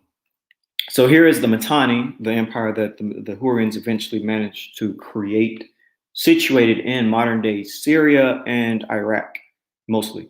But obviously, it's also in Turkey, and I believe this would be Armenia. So, World Encyclopedia, the Hurrians. The Hurrians, aka Hurri, were a Bronze Age people who flourished across the Near East from the 4th millennium BCE to the 1st millennium BCE. Hurrians formed a principal cultural element of the Bronze Age Mitanni kingdom and blended with the culture of the neighboring and then conquering Hittites. By the late Bronze Age, the Hurrians had been assimilated by surrounding cultures in the Near East, but many of their gods and myths would live on in later centuries, notably the Eretrian civilization, and even inspired elements of mythology found in archaic Greece. Probably Hurrian was originally a designation borne by the population group, which was then applied to the land they inhabited and the language they spoke. Hurrian was only one other related ancient language, Eretrian, and is connected to any living language is uncertain. Typologically, Hurrian is an agglutinating language with ergative grammar, unlike Indo-European and Semitic languages, but like the Sumerian languages. Hurrian speakers inhabited a core area that is the upper Habur and Tigris rivers up to the Tartarus and Zagros mountains, especially around Lake Van. Textual evidence of the Hurrian dates to the mid-3rd millennium BCE, but based on archaeological evidence, it is likely the culture at least stretched back to the mid-4th millennium BC, generally known in ancient sources as Hurri. The culture and language may also be represented by the Subtuts and Subtusians.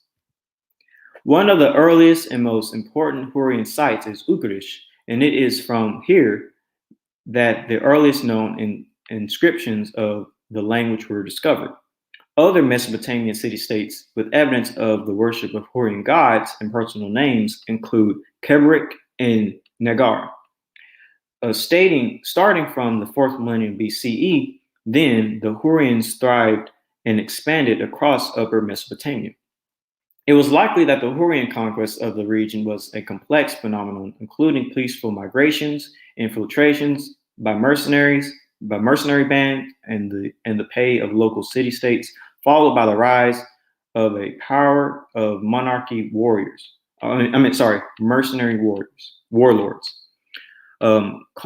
culminating in the eventual full-scale migration of Hurrian herding tribes out of the mountains into the fertile river valleys. So basically, the Hurrians sort of would have came into Mesopotamia and the rest of the Middle East through small bands. It's very interesting, and eventually they sort of like took over the whole region.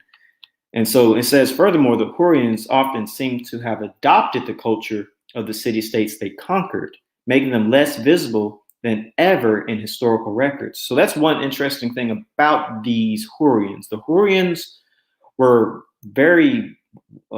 just well known to adopt cultures of the people that they conquered, which is why they're sort of mysterious people, because they just blended very well with the folks that they conquered. For example, we have no evidence of a distinctive Hurrian military system. It seems that if ever there were a people who were both everywhere and nowhere, it was the Hurrians. So again, these Hurrians are they're an interesting group, very, very mysterious. As they said, they're both invisible and not invisible. So when the kingdom of Akkad fell in 2190 BCE, the Hurrians and others exploited the consequent power vacuum in Mesopotamia. There was no Hurrian empire as such, but some of the independent city-states ruled by Hurrian kings may well have formed together in loose confederation. Still others were in conflict with each other. By the second quarter of the 2nd millennium BCE, the Hurrians were migrating into northern Syria and eastern Anatolia as they moved westward and southward. Once again, military conquest was mixed with very peaceful migrations of Hurrian merchants, farmers, artisans, and nomads. The Mitanni kingdom of 15,000 through 12,040 BCE, which was predominantly Hurrian in culture. And so we're just ending right there. Here's the area of the Hurrians, just visualizing this again for you. This is where they would have been. And let me see. So I'm going to read, because I think I already read this in the past. Yeah, so basically this section, the only reason I put this in the presentation is because it sort of goes into the fact that the Hurrian language is a language that's unrelated to Semitic or Indo-European tongues. And so that's an important fact to know. But let me see if there's something specific. Actually, yeah, that would have been the only specific thing. But here is the area of the Hurrians, again, close to Armenians and Hittites. But here's another good paper that deals with the Hurrians. The Hurrians were one of the most important civilizations of the ancient Near East, but we also have less linguistic, historical, and archaeological information about them than the Sumerians, Babylonians, Syrians, or Hittites. Hurrian epic poems are also a fascinating but lesser known aspect of ancient Near Eastern literacy traditions. But Hurrians played either critical role creating and transmitting Mesopotamian traditions across the ancient world, even as far as Greece, which is what the other quote said as well. Over 1,000 years of history, 2,500 through 3,000, 2,500 through 1,300 BCE, Hurrian civilization occupied a vast area from the Lozeb east of the Tigris and southeast Anatolia, embracing all of northern Mesopotamia and Syria. This helps us to understand how Hurrian culture embodied the convergence in different cultural traditions. The modern name of the people, Hurrians, and their language is based on the ancient geographical term Hurri, attested in cuneiform sources of the 2nd millennium BCE, and presumably denoted most modern Mesopotamia, most of Upper Mesopotamia. The Hurrian language was neither Semitic nor Indo-European. That's an important thing to keep in mind. And had only one relative, Eretrian, attested in the 1st millennium BCE. The oldest historical and archaeological evidence for Hurrian civilization dates to the latter 3rd millennium BCE, and state and small kingdoms across northern Mesopotamia were governed by rulers with Hurrian names. One of these, the ancient city of Uqadish, was recently excavated at Mozan in the Kheber Valley of northeast Syria.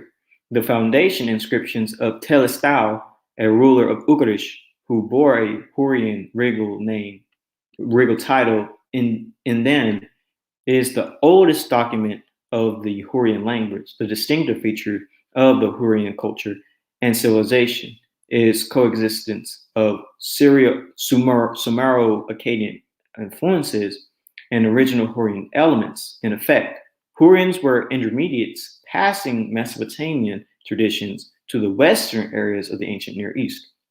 During the first half of the 2nd millennium BCE, solid Hurrian elements in the population of Syria between the Mediterranean and the Euphrates is attested by many Hurrian personal names and texts, and is likely a result of movement at the end of the previous millennium. During their movements towards more western regions of Syria, the southeast Anatolian Hurrians encountered southwest Semitic cultural and religious traditions, which henceforth played a fundamental role in Hurrian culture. So Semites began to play a very important role among the Hurrians. Now, the largest and most important Hurrian state is the Mitanni Kingdom, flourished during the second half of the 2nd millennium BCE and occupied a wide area between Muzi and eastern Iraq and in southeastern Anatolia. Mitanni was one of the greatest kingdoms of the late Bronze Age, and for a century fought with Egypt for supremacy over Syria.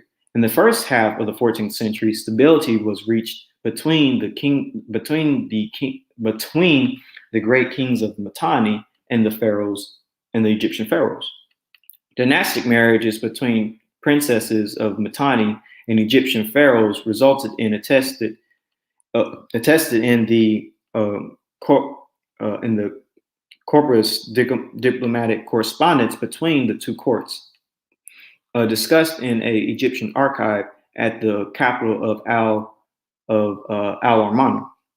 But Mitanni state could not resist the military expansion of the Hittite Empire under the king Senupalami I, who conquered most of Mitanni Syria territory and ceded the end of these great kingdoms in the 1340 BCE. So here is the region of the Hurrians, again, situated between the Tigris and the Euphrates, at least on this map. And here are, of course, the Hittites and the Eretrian. And so this book as well goes into the history of the Hurrians a little bit, dealing with language. It says the Hurrian language is attested from the last century of the 3rd millennium BCE until the middle of the 13th century BCE. Hurrian was a language of the once powerful Mitanni Empire. After Assyrian conquest of the areas populated by Hurrians in North Mesopotamia, many of them seem to have deported by Nurinti the First, 1244 through 1208 BCE, who needed manpower to build his new capital. These events probably caused major disruptions in the survival of Hurrian language. According to McQueen and Greg, Hurrian became extinct not long after the fall of the kingdom. After the fall of that kingdom in the 13th century BCE, probably around 1000 BCE. Here's a Bible book that goes into it, the facts, fiction, and the Bible. The Hurrians came from Armenia, but their ruling upper class were Aryans who migrated from central Russia, from the region east and north of the Caspian and Aral seas. They founded the Hurrian Empire, which was known as the Mitanni Empire, named after the Aryan clan. They introduced the composed bow, which was a formidable long-ranged infantry weapon, and they had developed lightweight spoke two-wheel version of the chariot. Because of their military superiority, they were able to extend their influence throughout Syria and Palestine. Preferring to live in the cities, they became the local ruling class. And here's another book dealing with the history of the Hurrians. The Hurrian language is one of the extinct languages which were spoken in the area around Mesopotamia and the Caucasus in the last 4th millennium BCE. It first attested date back to the late centuries of the 3rd millennium BCE. At the beginning of the 2nd millennium BCE, Hurrian is attested in southeast Anatolia and in the Zagros-Tartars mountains of northern Mesopotamia. In the middle of the 2nd millennium BC, Hurrian influence is also attested in Syria and in Sicilia region. Hurrian was the main language of the Mitanni Empire, as it attested by the so-called Mitanni letters written by Tustarat, king of Mitanni, to Menephis III. The proto-history of the Hurrian language and people is shrouded in some uncertainty. There is a good indication that the presence of the Hurrian people in Upper Mesopotamia is fairly ancient. To start with, Hurrian is closely related to Eritrean language, which was spoken in Eastern Anatolia, a little to the north of east of Hurrian, between 850 through 600 BCE. Eritrean is not a descendant of Hurrian. Rather, they are sister languages, both going back to a common Eritrean language parent language, probably located in the northeast of Mesopotamia in the foothills of the Caucasus Mountains, and dated to before the 3rd millennium BC. Dinkoff, who can be credited for establishing the relationship between the two languages, concludes that Eritrean is not a late dialect of Hurrian, but a separate language derived from one. In this book called The History of Ancient Palestine, it says, among the invaders of Syria during the 2nd millennium BCE were the Hurrians, a non-Semitic people, keep that in mind, a non-Semitic people, which as time went by created one of the most powerful states in the Near East, namely the Mitanni Kingdom. The spread of the Hurrians, as well as their importance, is witnessed by texts from Nuruzi, Bagnozki, Al-Mahak, Mari, Rash Shima, Al-Marna,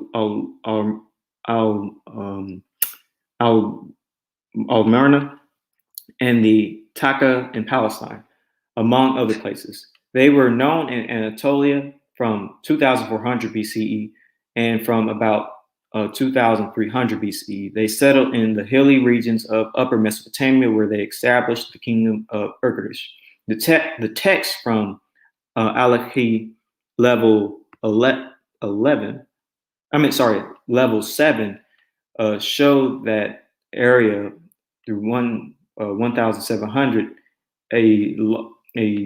a third of the population of the city was Hurrian. And 100 years later, the Hurrians were the majority. The same is true for Ukrit in the 15th century. It was only when Ukrit was freed from Hurrian political dominance in the 14th century BCE that the literacy golden age came about. I.M. Dinkoff thinks that the original homeland of the Hurrians could have been in Trans-Caucasus. From a cultural point of view, the Hurrians can be considered as one of the most important peoples of the Near East, already in Ajed period, 2300 BCE. They had acquired the art of writing, usually the cuneiform, from the written language.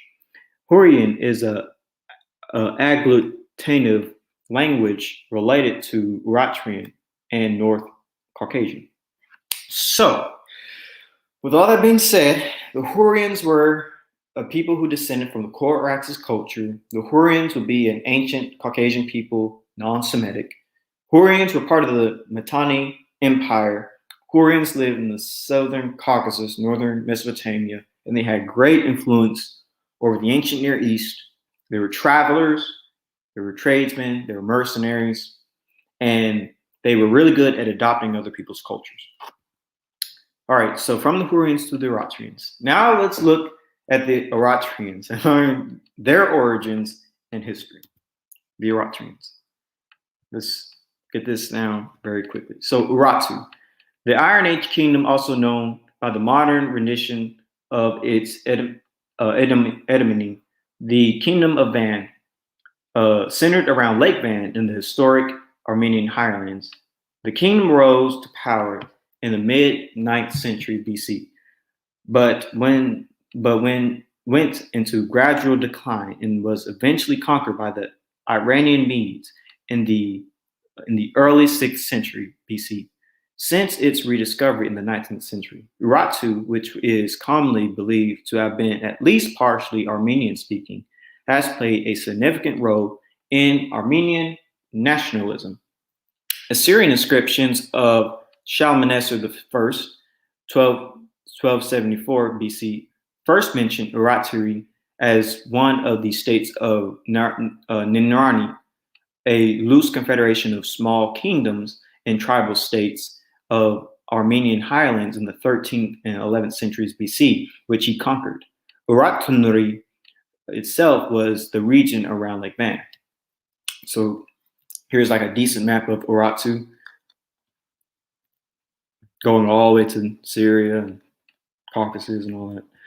Urartu, this is from Bachania.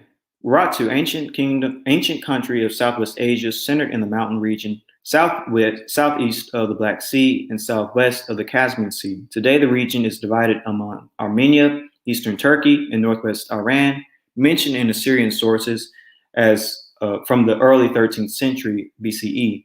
Urartu enjoyed considerably political power in the Middle East in the 9th and 8th centuries BCE. The Urartians were succeeded in the area in the 6th century BCE by the Armenians. Urartu is an Assyrian name. The Urartians themselves called their country Belenenili, and their capital located at modern Van, Tushpa. Most remains of Urartian settlements are found between the lakes Sildur and Van in Turkey, Urmurna in Iran, and Savan in Armenia, with a sparser extension westward to the Euphrates River. So here's the Armenian homeland. And there's modern Armenia. We have a very small portion of land today.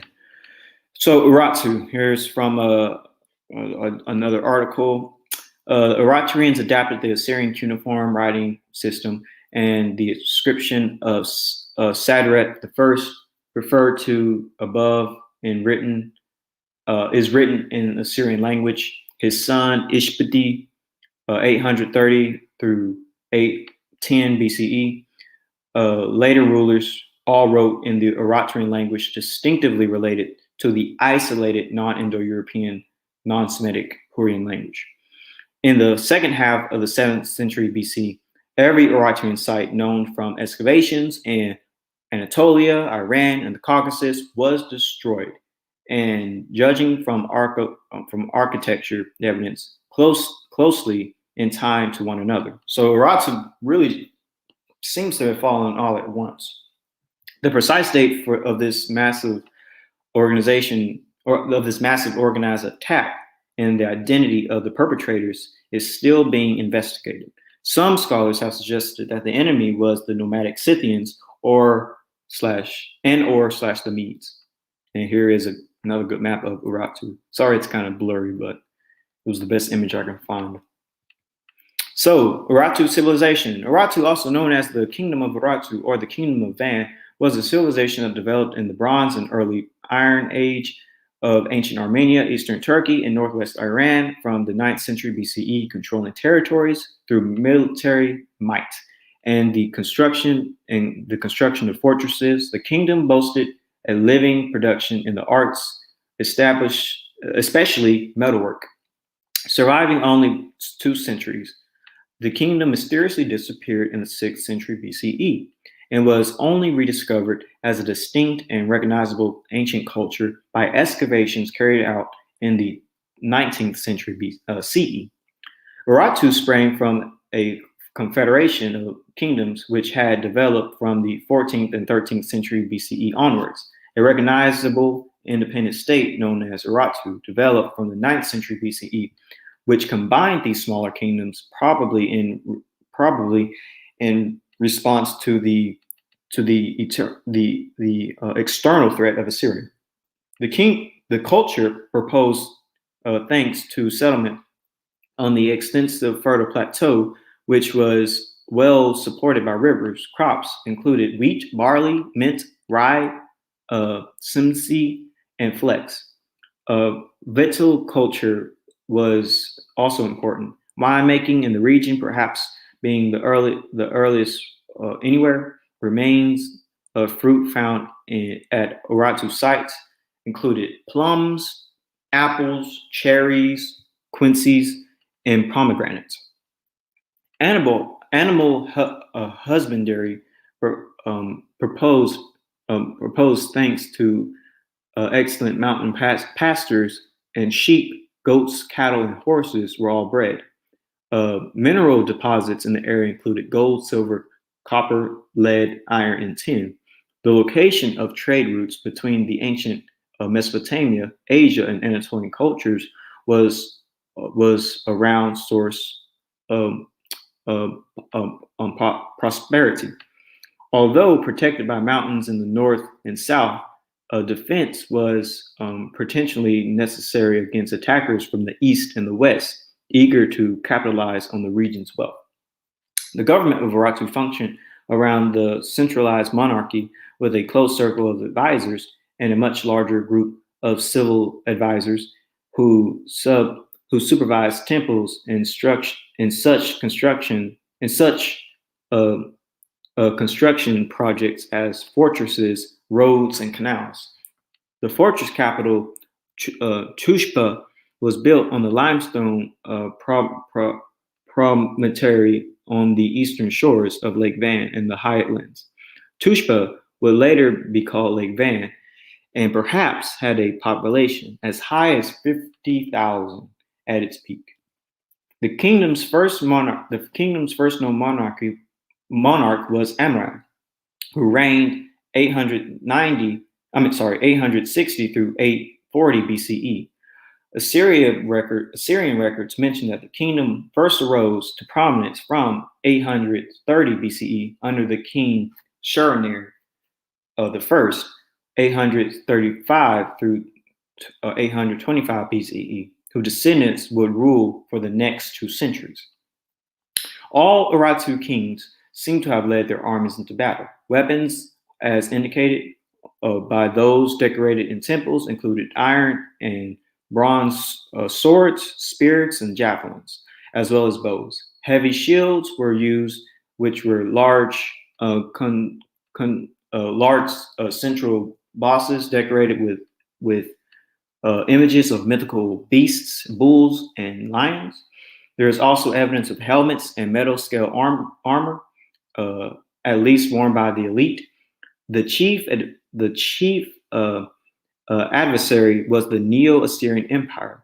Although there is also evidence of trade relations between the two states, given the use of chariots by the Assyrians, it would seem reasonable to suppose that their adversary was employed them, especially given the Eritreans' fame for horse breeding. Urartu did enjoy some victories in the mid 8th century BCE, but the Assyrian ruler Tiglath-Pileser III, 745 through 727 BCE, was more aggressive than his predecessors and led sieges to Tushpa. Another significant conflict between the two states was during the campaign of Sargon II, 722 through 705 BCE and 714 BCE. Another enemies of Urartu included the Cimmerians, Scythians, and finally the Medes.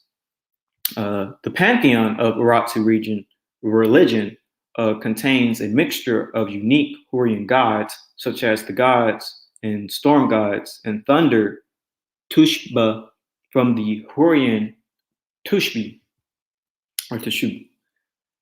In the 7th century BCE, the Urartu kingdom came to a mysterious and violent end. When sometime between 640 and 590 BCE, their cities were destroyed. The state was probably weakened by decades of battles with the Assyrians. It may have been too overstretching to control its own empire. The perpetrators are not known, but the Scythians are one candidate, the Cimmerians another, and even possibly forces from within the territories administrated by the Eritrean kings. Here's a book dealing with the Urartu as well, and it says the kingdom of Ararat, Urartu, or Bliteni, or Blitanali, was situated in the northern and southeast Lake Van. The fusion by conquest or treaty of a number of Hurrian chieftains had produced by the 13th century BC a powerful kingdom, which after the 10th century BC, under the session of vigorous kings, expanded and occupied the region under the upper Euphrates in the west, and the Caspian Sea in the east, the Caucasus Mountains in the north, and the Tartarus region in the south. So this is Urartu. So the Eritreans were a people who descended from the Core-Araxes culture, like the Hurrians. The Eritreans would have been an ancient Caucasian people who also spoke a non-Semitic language, like the Hurrians. And the Eritreans had a civilization known as Urartu, situated in the region of Greater Armenia. And the Eritreans lived in the southern Caucasus and northern Mesopotamia, and they existed from the 9th century all the way to the 6th century. So the Hurrians and the Eritreans are both non-Semitic people. This is important to understand. Furthermore, they seem to be closely related peoples, but Hurrians might be a bit older than the Eritreans.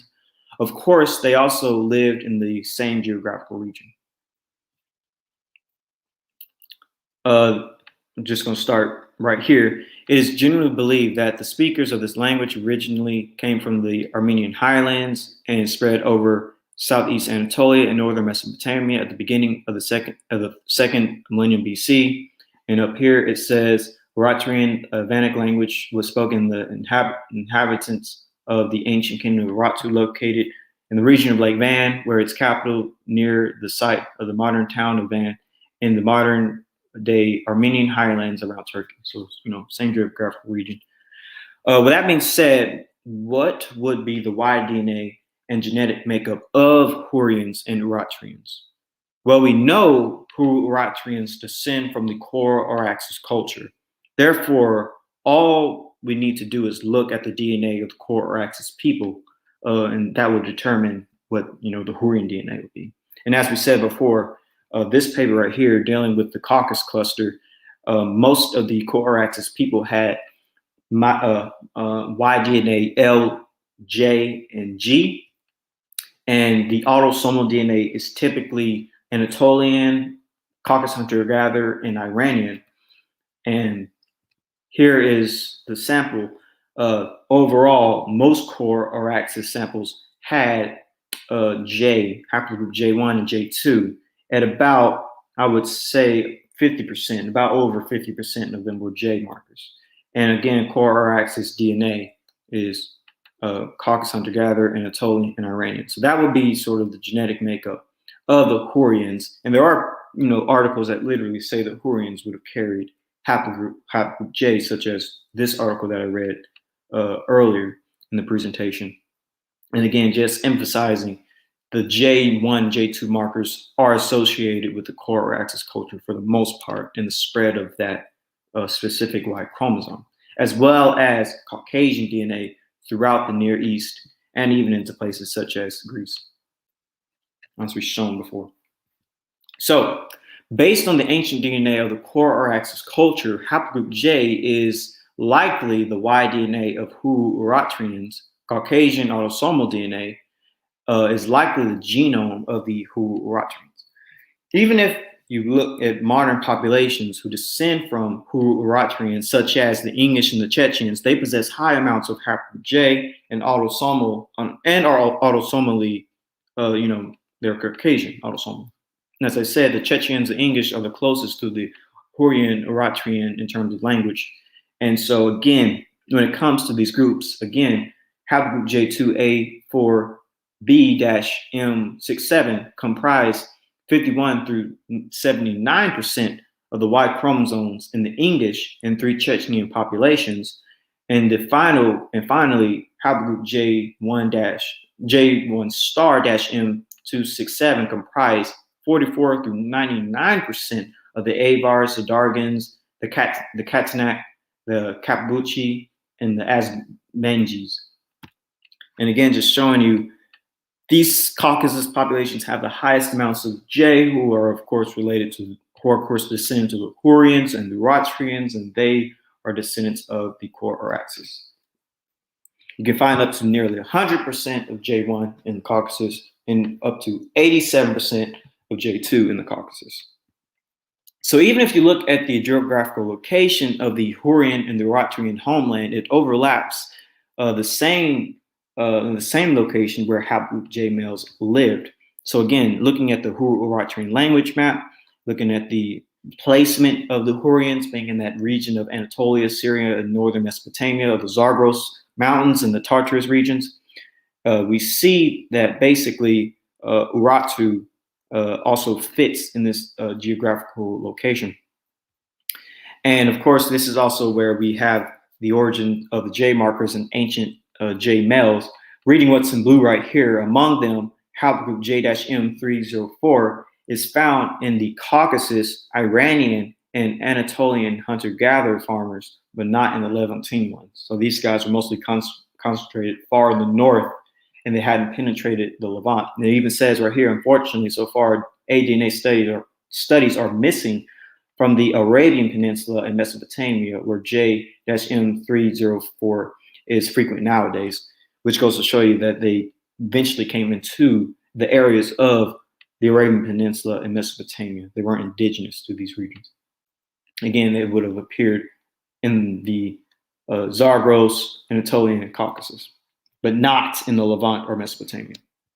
So there is much evidence that supports that that Hurrians would have had haplogroup J. Furthermore, we actually found Hurrian remains, and this is a very interesting thing. We actually found Hurrian remains, and they were overwhelmingly haplogroup J. But I'll cover that on another day for another presentation, because you'll be surprised where we found these Hurrian remains with haplogroup J, and specifically you'll be surprised who they are related to in modern days in this particular location. It's very, very interesting. But my last point that I'll make is phenotype. What would the phenotype of Core-Araxes and Hurrians be? Let's look just kind of get an idea. And I think you kind of already know the phenotype would be Armenoid, because we're dealing with that geographical location of the Armenian highlands, the Asia Minor highlands, and this is typically the phenotype in ancient times and even to this day. Again, is basically to have white tan skin with a hook nose, black hair, dark eyes, things of that nature. And it would be Armenid, as they call it, brachycephalic, round head, stuff of that nature. But also you would have the Caucasian type, which is the Metibid type, which is seen in the Chechens and the English, and also the Anatolian type, which I described in the past, predominantly seen in the Anatolian region, not just the highlands, but the lowlands. And also you would have the Indo-Iranian type seen among the Kor-Araxes type of phenotypes, since the Kor-Araxes also went into Iran.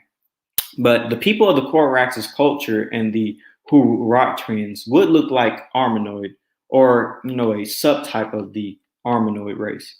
But with that being said, what ancient civilizations were influenced by the Hurrians? Because as we read earlier, the Hurrians were among a lot of ancient peoples, but what civilizations were influenced by them? So the Hurrians, this is a book from the Cambridge Ancient History, and it says, the Hurrians it is true, showed a marked capacity for assimilating in cultural values of more advanced peoples with whom they came in contact with. So basically this section, this one sentence right here is explaining that the Hurrians were really great at, assimilating, joining other cultures of people. So let's look at the Mitanni and the Hurrians. And of course, the Mitanni Empire is in the region of Syria, modern day Syria and Iraq, actually. So as we said before, skipping this quote because I just read it, the Mitanni was a Hurrian-speaking state in the northern Syria and southeast Anatolia. The names of the Mitanni ocracy were frequently are of Indo-Aryan origin, and their deities also show Indo-Aryan roots. These Indo-Aryan deities are listed in two treaties between the Mitanni and Hatti from Hattusa. The common people's language, the Hurrian language, is neither Indo-European nor Semitic. Hurrian is related to Uratrian, the language of Urartu, both belonging to the Hurrian language family. The Hurrian passage in the Armenian letters, usually composed in Akkadian, the lingua franca of the day, indicates that the royal family of the Mitanni was by then speaking Hurrian as well. And so the weakening of the Semitic states in Mesopotamia after 1550 BCE enabled the Hurrians to penetrate deeper into this region, where they found numerous small states in the eastern parts of Anatolia, Mesopotamia, and Syria. The kingdom of Mitanni was feudal state led by warrior nobility of Aryan or Hurrian origin. Frequently, horses were bred on their large land estates. Documents and contract agreements in Syria often mention the chariot warrior caste that consisted the social upper class in the cities. Here is the World Encyclopedia dealing with the Mitanni. The Mitanni dynasty ruled over the northern Euphrates Tigris region between 1475 BCE and 1275 BCE. While the Mitanni kings were Indo-Iranians, they used the language of the local people, which was at the time a non-Indo-Iranian language, Hurrian. And so the land is sometimes referred to in ancient records as the land of the Hurrians.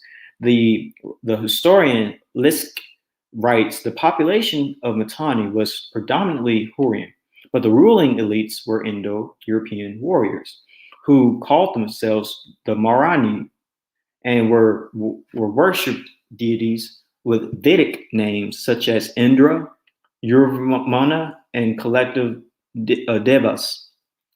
The elite was to intermarry with local population, and the names of their children testify.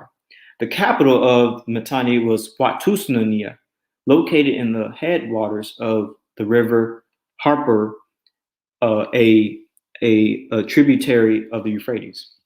And so here is the Mitanni Empire, and here are the Hurrians. Again, it's in Syria, just visualizing that for you. So another people that the Hurrians were often with was the Hittites.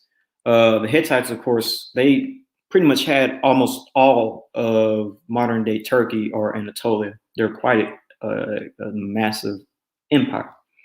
The Hittites were Anatolian people who played an important role in establishing first the kingdom of Kasra before 1750 BC, then the Kendish or Nesha kingdom 1750 through 1650 BC, and next an empire centered in Hatasa in northern central Anatolia around 1650 BC. This empire stretched its height during the mid 14th century BC under Subhumlia I, when it encompassed an area that included most of Anatolia, as well as parts of northern Levant and upper Mesopotamia. The Hittite language was a distinct member of the Anatolian branch of Indo-European language family, and along with the closely related Luvian language, is the oldest historical attested Indo-European language referred to by its speakers, Nizhny, in the language of Nisa.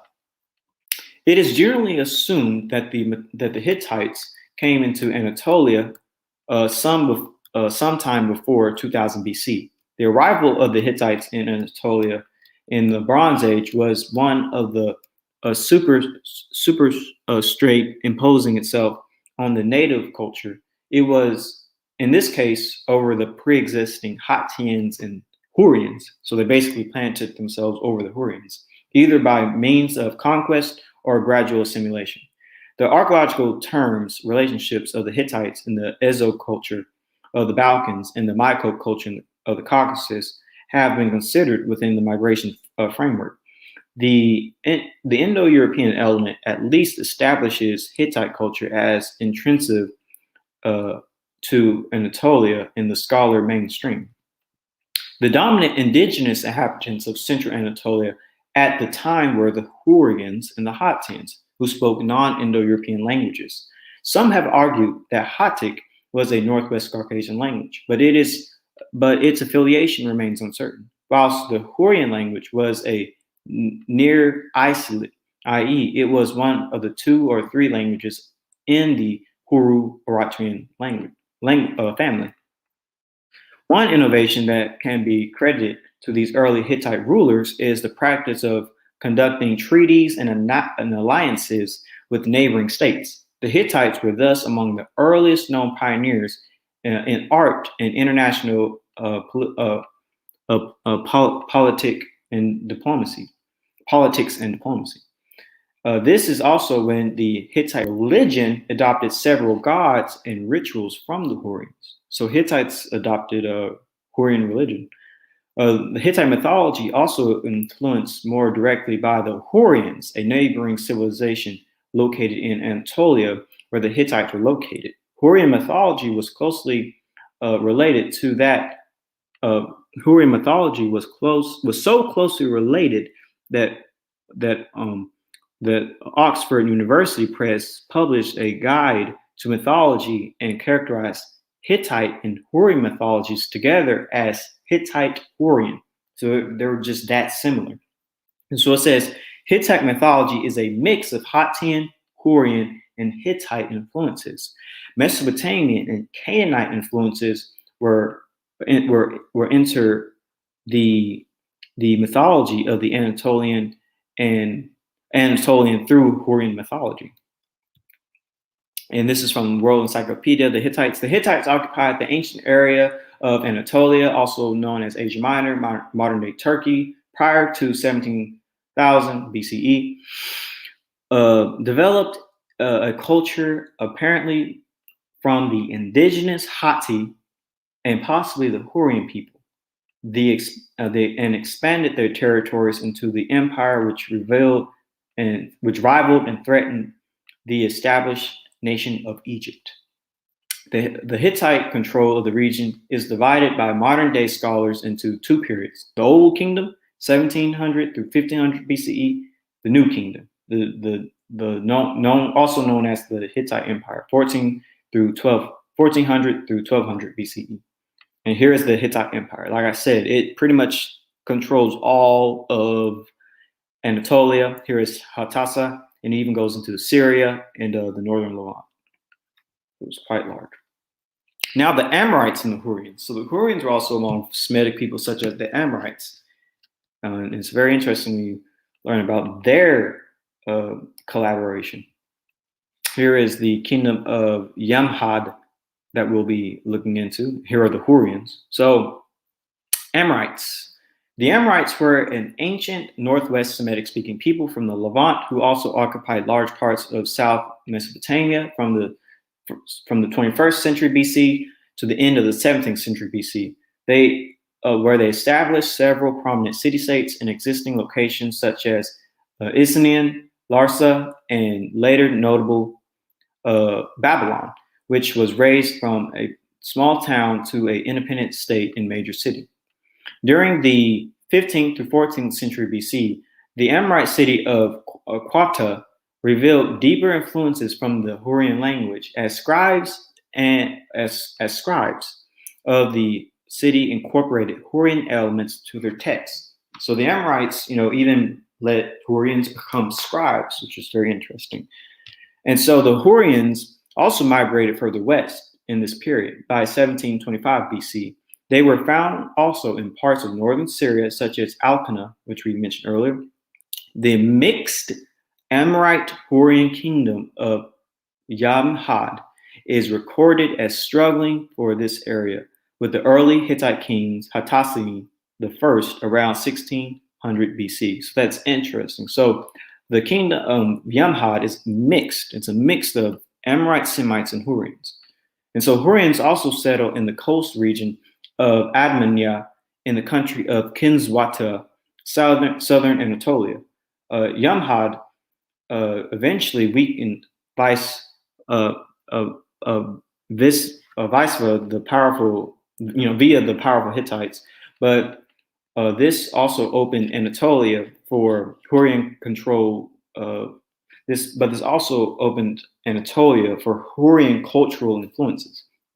The Hittites were influenced by both the Hurrians and the Hattian cultures over the course of several centuries, which we mentioned earlier about this Hurrian connection with Hittites. Yamhad was an ancient Semitic kingdom centered on Halabab or Epilos, Syria.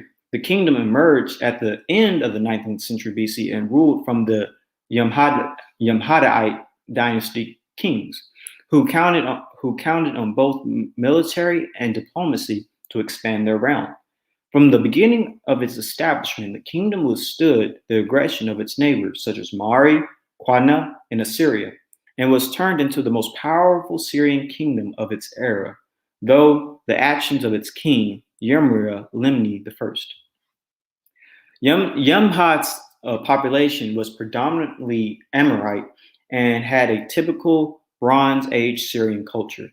Yamhad was also inhabited by a subsequent Hurrian population that settled in the kingdom, adding to the influence of their culture.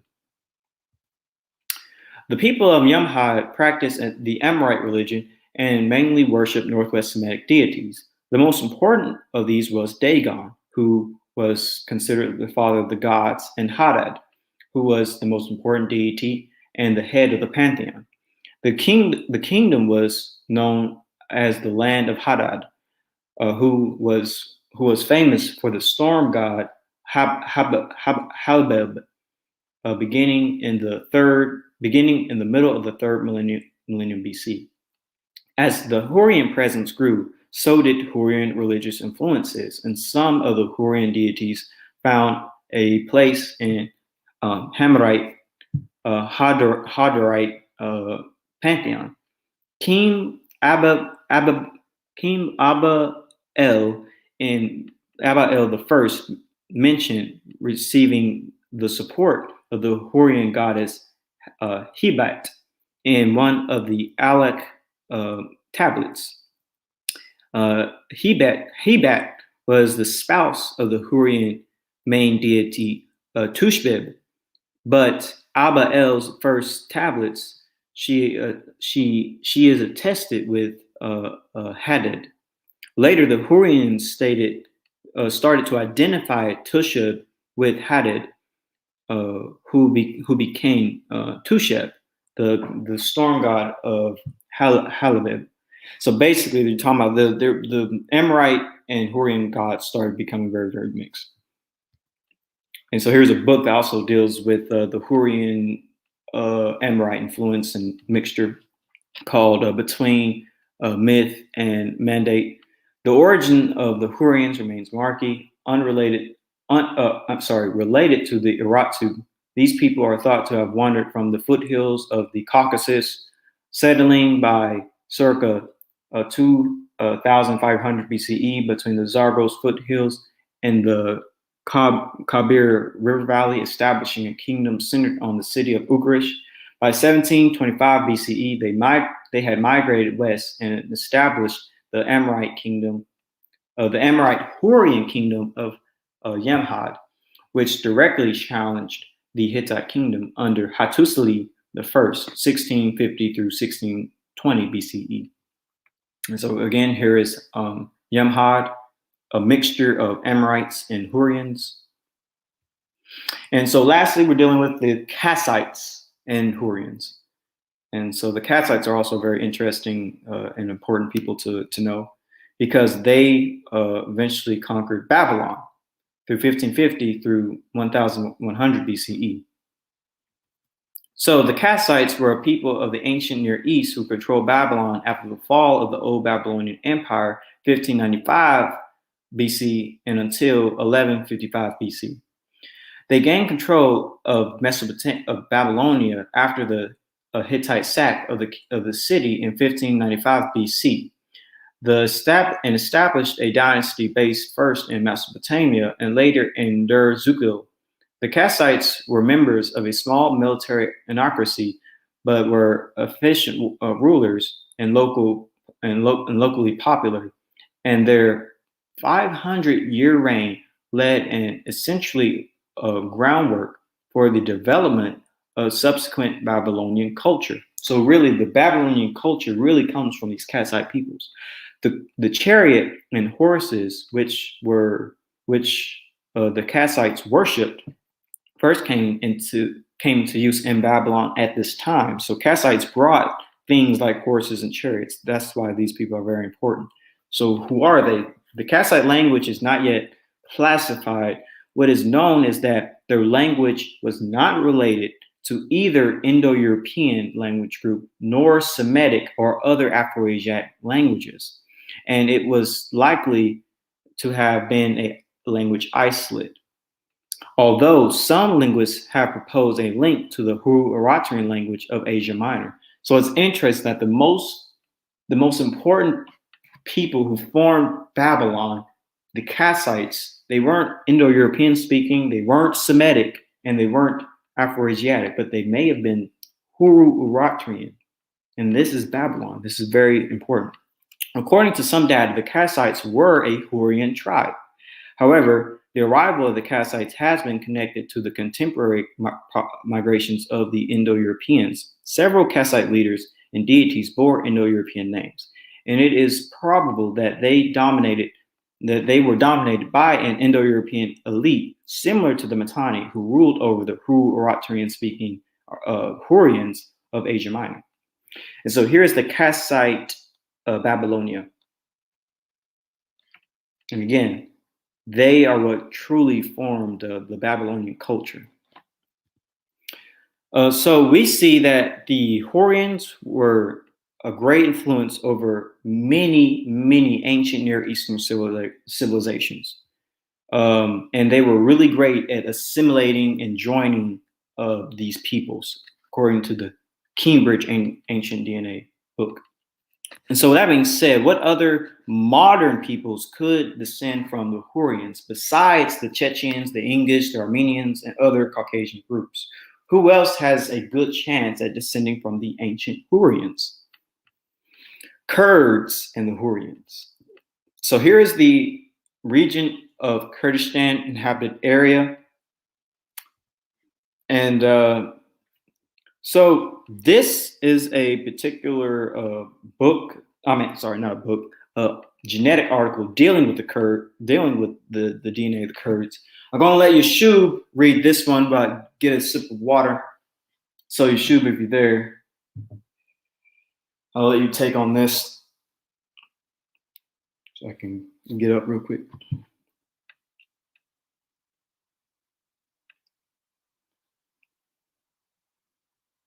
Yeshub, you there? Or maybe he fell asleep.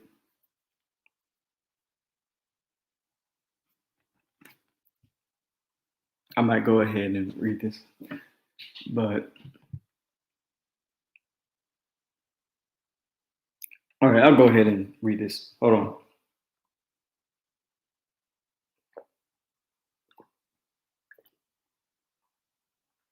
All right. So this particular article, genetic paper, deals with the genetics of the Kurds. So Turkish and Kurdish HLA profiles have studied for the first time the comparative study of the NL frequencies, characteristic haplotypes, genetic distances, and with other Mediterraneans, complemented by neighbor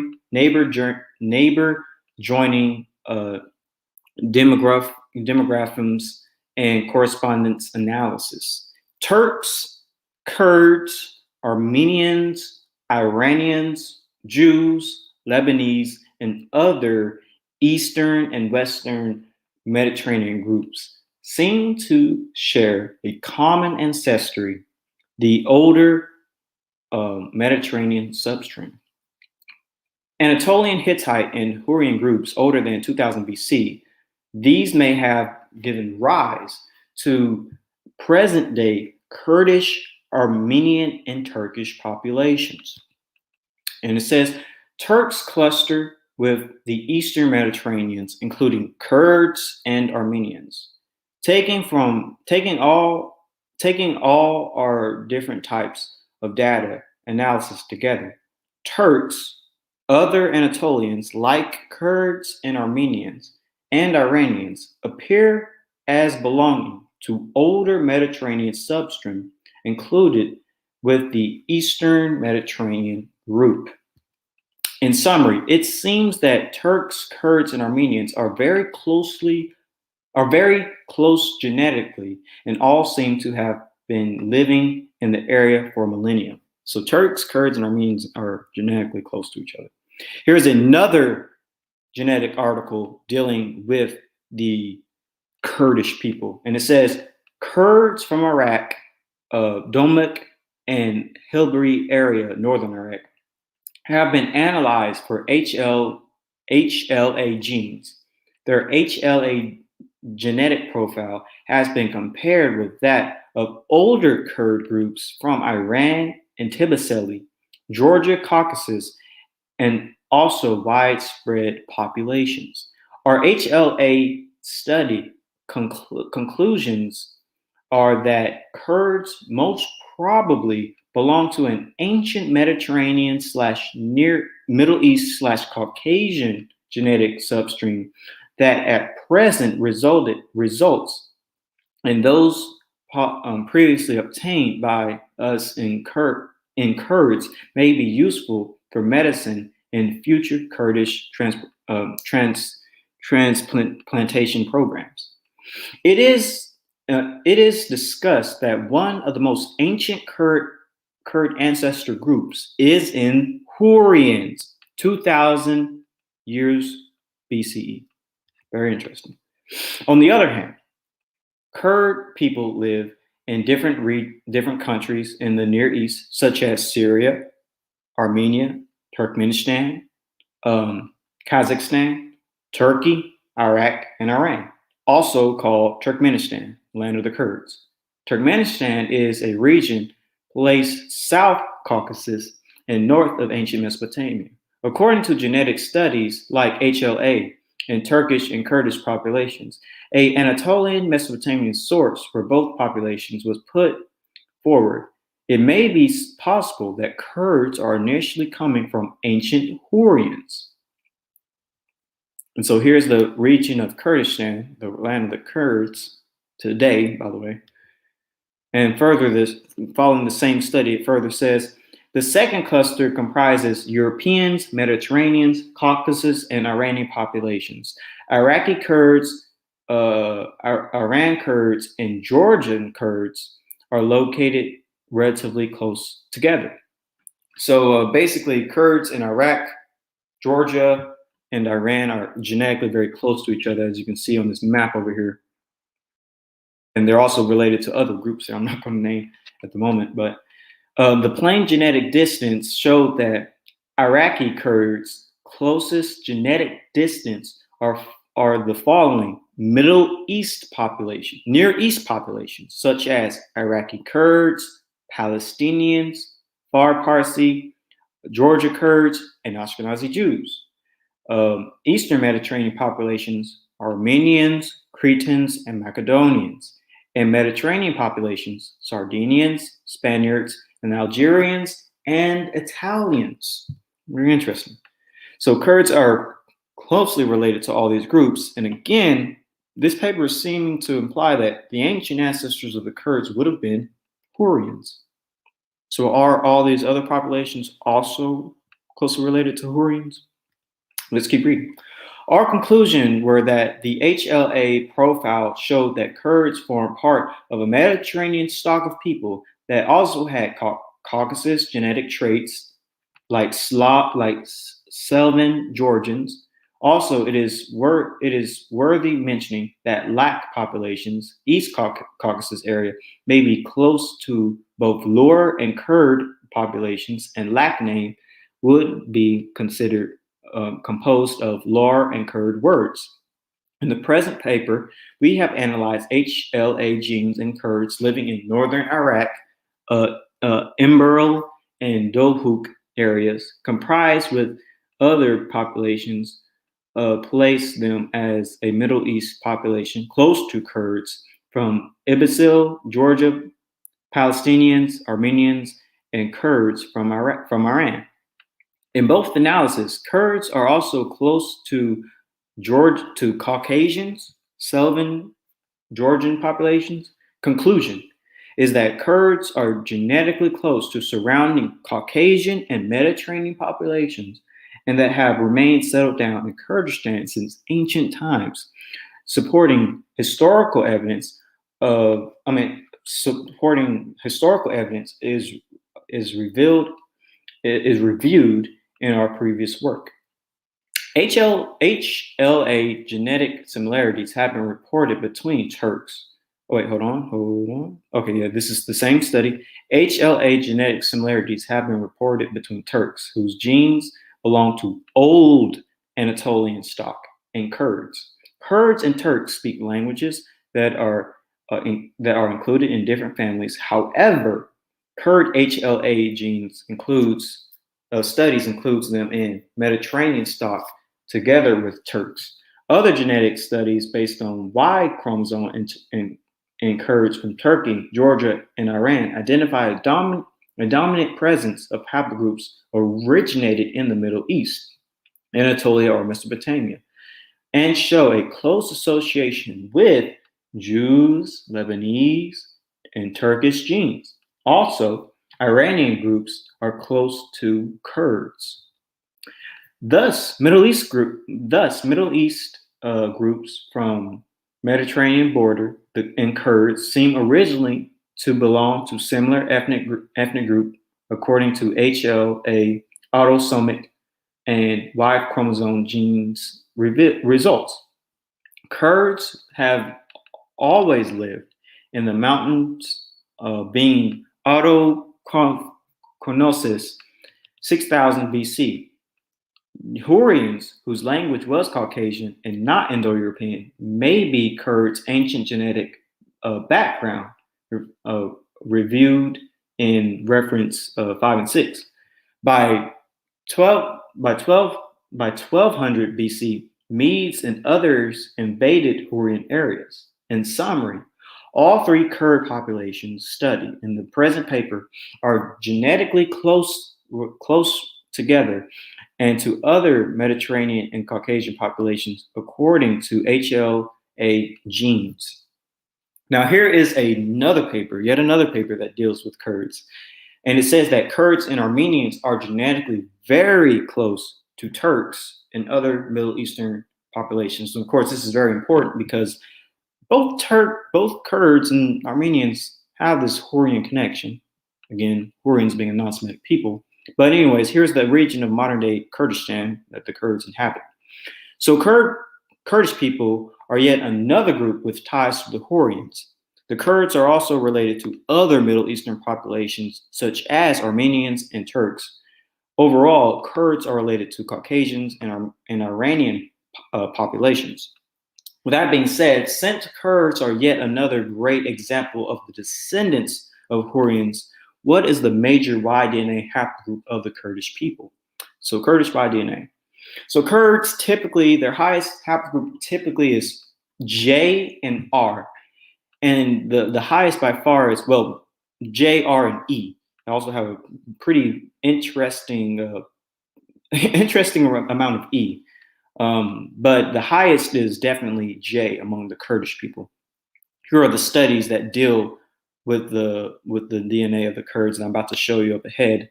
Here is all the samples, all the J samples that the Kurds have, and these are the geographical locations. But here is a good map. Also to the left is the publications, but here's sort of a map of haplogroup J1 and J2 when it comes to the Kurds, and they have up to 40% of J. And again, these people say these people genetically are likely descendants of the Hurrians, and they have J markers. So here's J1, here's J2. And it's interesting how J is very heavy in this region of where the Mitanni Empire would have been, and the Hittite Empire. And also it's pretty heavy in the area where the the Urartu civilization would have been as well. So it's pretty interesting. Kurdish typically have haplogroup J as their highest Y-DNA marker. After J is haplogroup R and then E, but Y chromosome J does dominate. So with that being said, what do Kurds look like? What is the typical average phenotype of a Kurd? So let's look at that. So the Kurdish phenotype is sort of like the people we've been mentioning over and over again. It's very similar to the Armenians. It's sort of similar to the Chechens and the English. They basically have dark hair, black hair, hooked nose or a big nose, and white skin, tan skin. They basically look like people of the Southern Caucasus region that we've gone over, as well as Iranian people, in my opinion. When you look up Kurdish people, a lot of their women are typically in the military, but yes, the Kurds do have this northern Near Eastern phenotype. But again, Kurds are not Semitic, and yet they have this phenotype that people call Semitic. Again, that's why I have problems with that term Semitic. But yes, these are Kurdish people, the Kurdish people of Kurdistan. That typical, what they call olive skin tone, black hair, dark eyes, but again, they're non-Semitic. But yes. So typically I would say that the Kurds would fit under the umbrella of the Armenoid type. They pretty much look like Armenoids, having white to tan skin, black straight to wavy hair, dark brown eyes, hooked nose, etc., etc. Now we finally made it to the end. Now it's time for the Q&A, time for questions, time for answers. Ask whatever questions you want pertaining to this presentation and, past ones if you have a question on something from the past, but mostly from this presentation. And let's begin. So you can open the floor, Yeshub, when you're ready. Or maybe I have to quickly call you.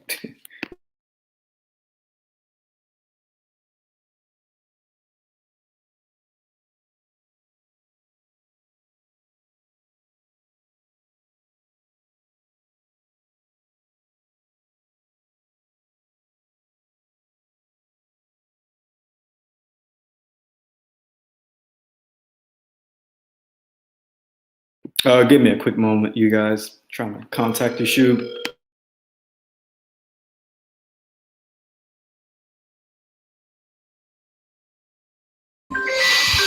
I'm here, brother.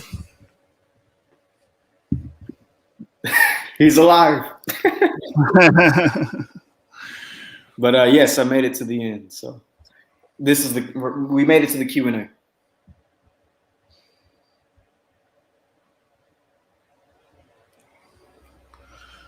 All right.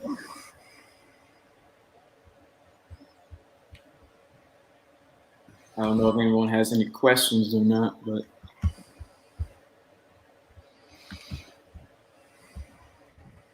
was there anything you wanted me to highlight or whatever? Maybe I could.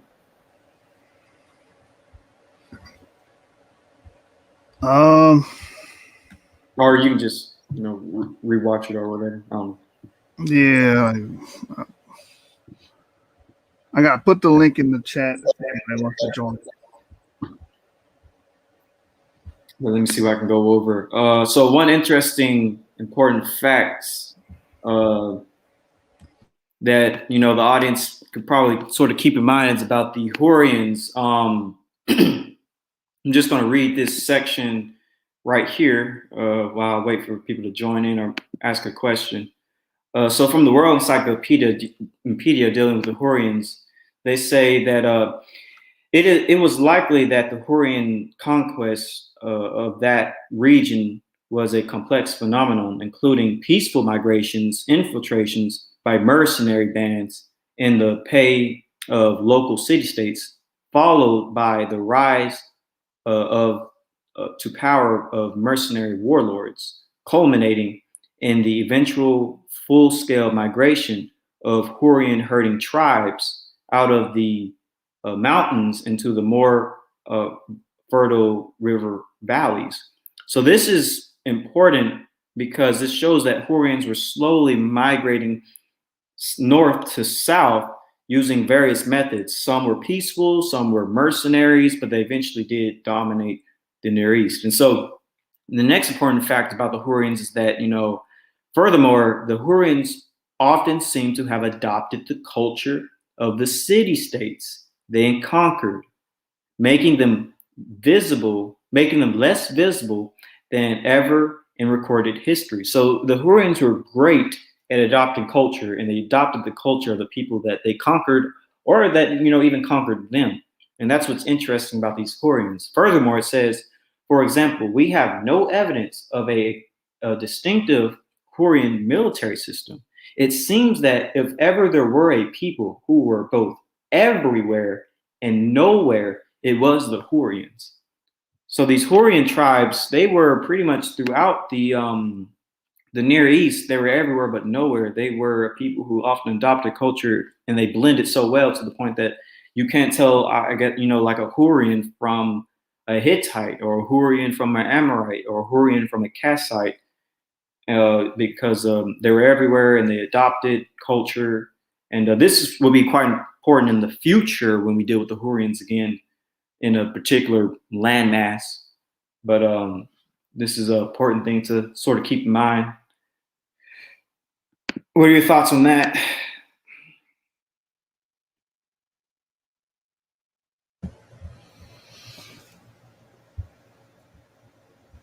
Yeah, I think that's crazy about the visibility of the actual Hurrians. I think didn't you write didn't you read a source about the Hurrians and their spread into the Levant? We're not going to get into it. Oh, I thought I heard that. I'm just saying. I mean, there was some quotes that I quickly read across so that it wouldn't stick in people's minds. Yeah, I think that's going to be a key point, in the future. So yeah. Also, another interesting factoid about the Hurrians. Here's a genetic paper. I'm going to let you read it. Dealing with the Hurrians, you can read this in in all these groups. I talked about the Kurdish connection to the Hurrians. You can read that. Yeah, it says Turkish and Kurdish HL profiles are studied for the first time. The comparative study of their allele frequencies, characteristics, haplotypes, genetic distances with other Mediterraneans is complemented by neighbor joining genograms and correspondence analysis. Turks, Kurds, Armenians, Iranians, Jews, Lebanese, and other Eastern and Western Mediterranean groups seem to share a common ancestry, the older Mediterranean substratum. Anatolian, Hittite, and Hurrian groups older than 2000 BC. These may have given rise to present-day Kurdish, Armenian, and Turkish populations. And this is very important because we have been just going over and over again how these Caucasian populations are related to quote-unquote Semitic Near Eastern populations, yet really all these peoples are going back to this group known as Hurrians. And of course, Hurrians are a non-Semitic people in origin, which is why the Hurrians are very important people to study. And as the source I read earlier, they assimilated very, very easily with other people's cultures where they just sort of just blended in. So yeah, and that's what it says. Jews, Lebanese, Iranians. And I'm sorry, hold on, let me go back. That pretty much blows the cap off of those people groups and who they are. And most of those groups are J1 and J2. Yep. And I talked about the Kurds having J, where I talked about it right here. All the sources dealing with the Kurds having J, because Kurdistan, this is the region, the Kurdish YDNA haplogroups, YDNA haplogroups frequencies in the region. Here are the sources, and they have up to like 40% of haplogroup J, J1 and J2. Right, yeah. And the Hurrians could be responsible for that initial spread. Exactly. And this isn't the only source that deals with this genetic link between these groups. Here is another source that deals with it as well, if you want to read it. I'll let you just read the abstract. All right. It says genetic HL study of Kurds in Iraq, Iran, and Tbilisi, Caucasus, Georgia. Relatedness and medical implications. It says Kurds from Iraq, Dahuk and Erbil area, North Iraq, have been analyzed. HL genes, their HLA genetic profile has been compared with that of the other Kurd groups from Iran and Tbilisi, Georgia, Caucasus, and also worldwide population. Our HLA study conclusions are that Kurds most probably belong to an ancient Mediterranean, Middle Eastern, Caucasian genetic substratum, and that present results from those previously obtained by us and Kurds may be useful for medicine and future Kurd transplantation programs. It is discussed that one of the most ancient Kurd ancestor groups is in Hurrians, 2,000 years BC. Yep. And what's interesting about this paper is that what it says about who the Kurds are closely related to. I'll let you read that part, and then I'll show the table. It says plain genetic diseases show that Iraq Kurds' closest genetic distances are the following: Near Eastern populations, Iranian Kurds, Palestinians, Fars Parsi, Georgia Kurds, and Ashkenazi Jews. Eastern Mediterranean populations, Armenians, Cretans, and Macedonians. In Mediterranean populations, Sardinians, Spaniards, Algerians, and Italians. So could all these groups be related or descended in part from the Hurrians? If the Kurds are, and if they're related to the Kurds, then would they not be distant relatives? Yeah, And this is the last quote. It's not long. Those I was about to say those who rock with Haplogroup J and try to make it an Abraham thing or a Shem thing, like you just made the Kurds, Armenians, Oh, I'm back. My bad. Let me go back. I didn't know you was reading that. There you go.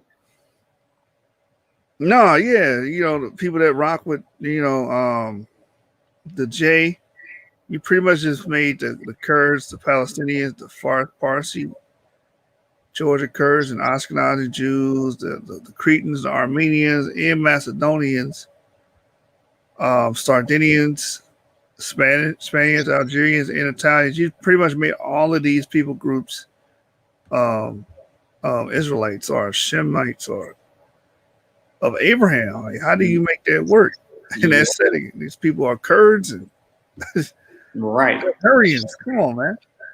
And here's the last source I read. It says Kurds and Armenians are genetically very close to Turks and other Middle Eastern populations. Of course, here's Kurdistan. I think we're all familiar with the Kurdistan. And, when you look at Kurds, they look like the people that folks typically say are, the Semitic phenotype. But these people, these aren't Semites. But yeah, they have that phenotype people associate with Semitic. Mm-hmm. And these groups came from the north into the south, into areas of the modern day Middle East. Man, if you put a black hat on him, these people could easily look like Hasidic Jews. I'm just saying, man. They can look like Arabs. They can look like Saudis, So let me see. You remember what Nathaniel Jesus says? He believes that J1 became so prevalent in the regions it's pervasive at, the Middle East, places of that nature, and Arabia, is because of the Turks. And you just mentioned that these people are even related to the Turks. Right. We're going to read this right here. This is from the Cambridge Ancient History, and it also talks about Hurrian assimilation. And check that out. Yeah, it says the Hurrians, it is true, showed a marked capacity for assimilating the cultural values of the more advanced people with whom they came into contact with. So, if Kurds ran into, I don't know, let's say Israelites, they would have adopted the culture and blended in. And they would have did this with many ethnic groups. And I actually talked about that. I talked about the connection between the Hittites and the Hurrians. Like, for instance, in terms of religion, the Hittites adopted a lot of the rituals and the gods of the Hurrians. And the Hittite Empire would have been among the indigenous Hatti and possibly Hurrian peoples. And of course, I went over even the Amorites, the Semitic Amorites. You can read right here, starting right here, just the one sentence. You don't have to read the whole thing. The one sentence right here. It says the mixed Amorite Hurrian kingdom of Yamhad is recorded as struggling for this area with the early Hittite king Hattusilus the first around 1600 BC. And you can read the last sentence right here. It says the Hittites were influenced by both the Hurrian and Hattian cultures over the course of several centuries. Yep. And of course, the Amorites are Semites, but yet there was a mixture of these Amorite, Syriite people of Yamhada in the modern day Syria. And the population, the population was pretty like evenly fit when it came to them, because the Hurrians had a pretty good dominance in the region of Yamhada. And also, I talked about the Mitanni, of course.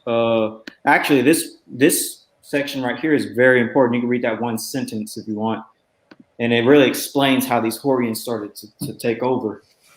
The Hurrian and Mitanni kingdoms, the weakening of the Semitic state in Mesopotamia after 1550, enabled the Hurrians to penetrate deeper into this region, where they founded numerous small states in the eastern parts of Anatolia, Mesopotamia, and Syria. Yep. So when the Semitic kingdoms became weakened, these Hurrians began to dominate the region. And of course, the Mitanni also had Indo-Aryans with them as well, or Iranians, as well. And also talked about also the Kassites. A lot of people don't know about the Kassites, but the Kassites, they pretty much really influenced Babylonian culture. And it's believed that even the Kassites themselves were not Hurrians. Were not Semites and whatnot. You can read what's in yellow if you want, only what's in yellow, this sentence and this sentence. Yeah, it says the Kassites were members of a small military aristocracy, but were efficient rulers and locally popular. In their 500-year reign laid an essential groundwork for the development of subsequent Babylonian culture. Yep. The Kassite language has not been classified. What is known is that their language was not related to either the Indo-European language group nor to the Semitic or other Afro-Asiatic languages. It is most likely to have been a language isolate, although some linguists have proposed a link to the Hurro-Urartian languages of Asia Minor. According to some data, the Kassites were a Hurrian tribe. And so these Kassites ruled Babylon for 500 years and pretty much developed the Babylonian culture. And also right here in blue, it says the chariot and the horse, which the Kassites worship, first came into use in Babylonia at this time. So Babylonian culture, as we know it, is really Kassite. And Kassite, by the way, this is during the time period of the 15th century BC, by the way. But these Kassites, these Hurrians, ruled, Mesopotamia. He started taking over huge chunks of Mesopotamia, influencing civilizations as the Kassites and the Yamhada and the Hittites and the Mitanni. And it's interesting when I started learning about the Hurrians, because I had never even known about them, not in Bible class, not in my history classes in college. And these guys were just, it's like what the paper said. They were everywhere but nowhere. They were extremely influential. And that's why they're important for us to study, as Hebrews, or as people who are into Near Eastern culture.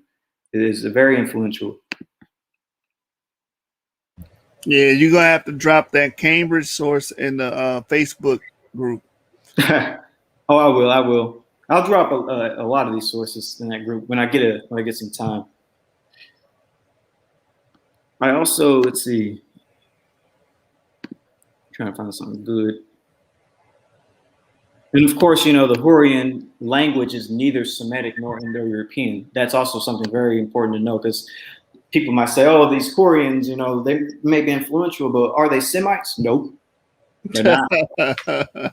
They are. We literally had non-Semitic populations in the land of Shem ruling these civilizations in northern Mesopotamia. The Middle East was not only inhabited by Semites. It was inhabited by Indo-Europeans, it was inhabited by Caucasian groups who spoke non-Semitic languages. It wasn't just Semitic speakers in the Middle East in ancient times. Well, Abu told me that, Noah would be J, and Ham and Shem and Japheth would all be J. You know what's crazy about We're making non-Semitic people Semites, basically, at this point. Yeah. So, for anybody that's watching that may carry the sentiments about Jay, so damn, Shem, everybody, they're the Babylonians, they're the Hittites, the Hurrians, what I'm saying? Like the Mitanni, like Shem.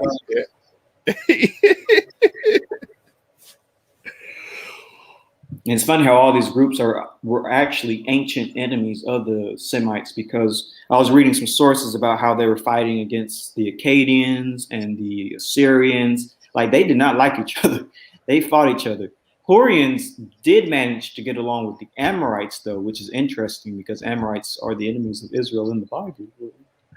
But yeah. Yeah. And these Horians, you know, they and it's like, and the question is this: what happened to these people? No way they just up and left the whole entire region of the Middle East.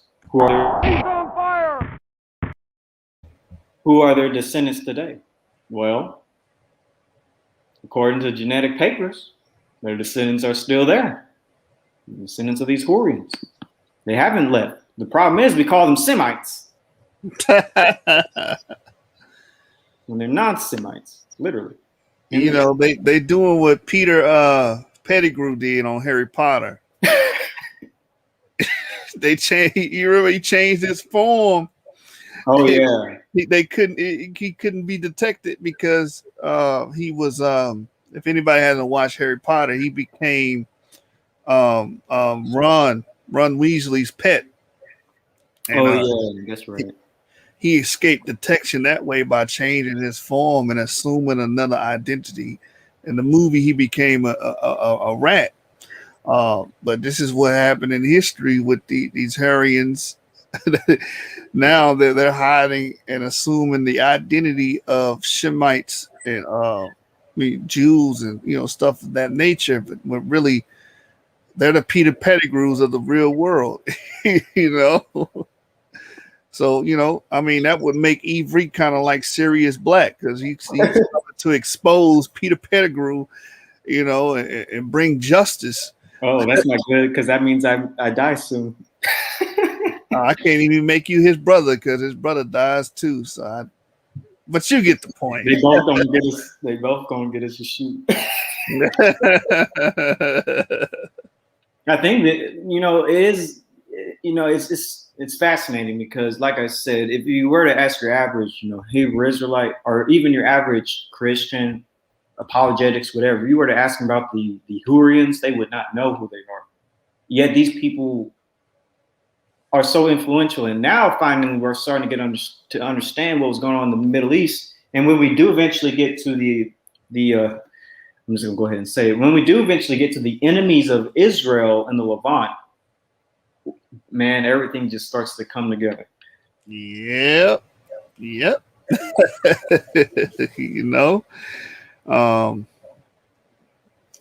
People that were getting displaced, that was supposed to get displaced. I think I find it very intriguing that these groups could be very well involved in it. I just leave it at that. Yeah, try not to say too much.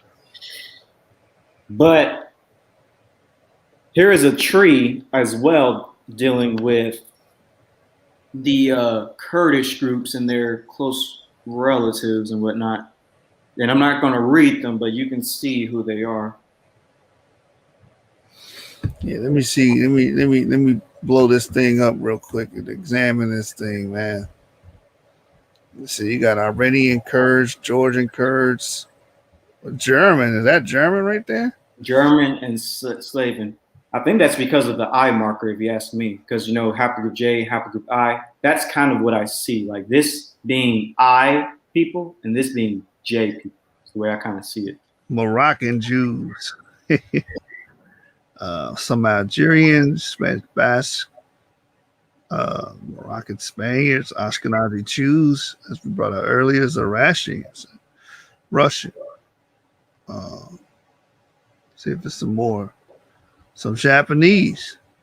Yeah, that's way down here at this end, but most of it is dealing with A1, A2 is the brackets. B is a little bit. Yeah, the genetic distance down here is a lot further. I see it. Cretans, Armenians, Palestinians. Funny, we talked about Crete and haplogroup J going there. And the Georgians is right there, Macedonian. So wait a minute. Alexander was a Macedonian. So is Alexander the Great a Jew or an Israelite or a Shemite? If you're making these Kurdish people Shemites, why stop with them? Why not the Sardinians or the Macedonians, the Croatians, all of Georgia? The Caucasus. to be logically consistent, all of these groups, she brought out that stem from the CHG, Caucasus, hunter-gatherer groups, or why can't these all would have the same haplogroups and haplotypes? So therefore they should be the same categorically when it's saying who's a Shemite. Right. But I bet you this, I wouldn't be surprised if they do that. Yeah, I didn't know, the Shemites spoke Caucasian languages and, and no European language and were responsible for the spread of it. I didn't know that. Learn something new every day. Oh, go back to that joint right there. That's where it says comprises of European. Hold on, I gotta see that one. Hold on, right here. Yeah, yeah, this is crazy. It says the second cluster comprises European, Mediterranean, Caucasus, and Iranian population. Iraq Kurds, Iran Kurds, and Georgia Kurds are located relatively close together. Now, this is okay. Going back to what Josephus said when he's pointing out the European, Mediterranean, Caucasus, and Iranian population. Like, who does this fit? What son out of the three sons of Noah does this fit? The best, and it has to be Japheth. Yep. It only makes sense simply even by the fact that they don't even speak a Semitic language. That alone would have to make them someone other than Shem. We know they're not Hamites, so by using logic, they have to be Japheth. Unless we make Europeans, Caucasians, and Iranians Semites, which a person I debated in the past tried to do. Yeah. They're all Semites. Yeah, everybody else can be Shem except yo black. You know what? That's crazy.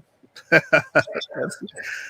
mean, at this point, man, you can see that this thing has become an axiom, and it's not really grounded in academia. It's just an assumption that has been made, terrible assumption that has no concrete basis or factual basis to go off of. Because once you start peeling back the veil and start looking at the information like this brother has been presenting you guys, you can clearly see who these people are and where they derive and where they go back to. It has nothing to do with Shem. Nope.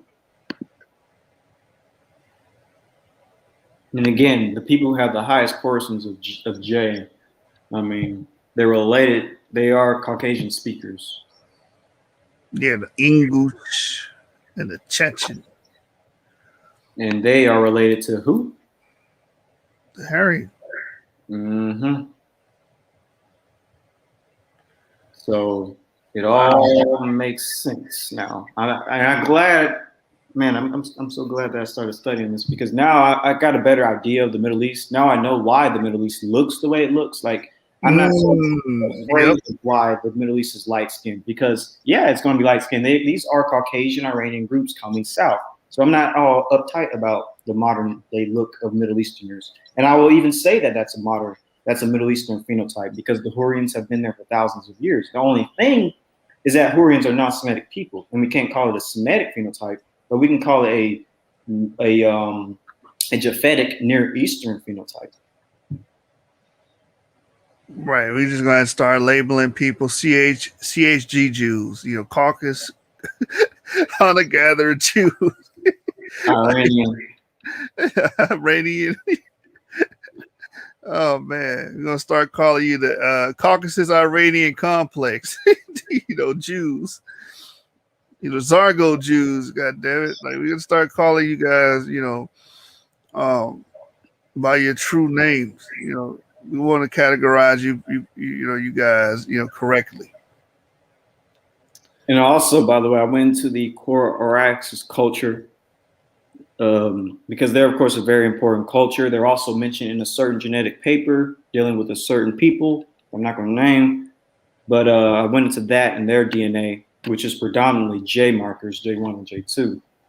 So yeah, I was looking at that map that you just had up with the curve axis. What the word curve axis come from? It comes from those two rivers. Yes, let me find that again. Here. So apparently the Bible, when it talks about the two rivers, is not talking about the Euphrates and the Tigris. It's actually talking about. Yeah, they're gonna mention say Adam and Eve were actually from the Caucasus. See, what had happened was, the flood, it happened between the Caucasus and Noah. Noah traveled with the Yamnaeus to escape. Yeah, like Abu, we talk about, Georgia is, that's in the vicinity of the landing of the ark. So never heard anyone say Georgia is in the general vicinity of the landing of the ark. These brothers. Maybe, like I said, maybe they think the two rivers is, actually the Kura River and the Araxes River.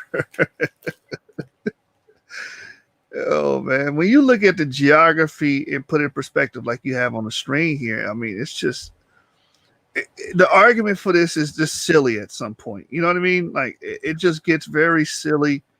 You can't, irreconcilable, in my opinion. And this is why these guys are saying, a lot of these things that are very silly. That's because they have not taken the time to really thoroughly study, one, the ancient cultures and civilizations of the Near East, the origins and the distribution of Haplogroup J, the ethnic groups of the Middle East. No one has taken the time to really just go deep into that. Our position hasn't taken the time to do that. And they really, really haven't taken the time to understand ancient cultures like the Caucasus hunter-gatherers or the core Araxes culture, and most notably the Hurrians.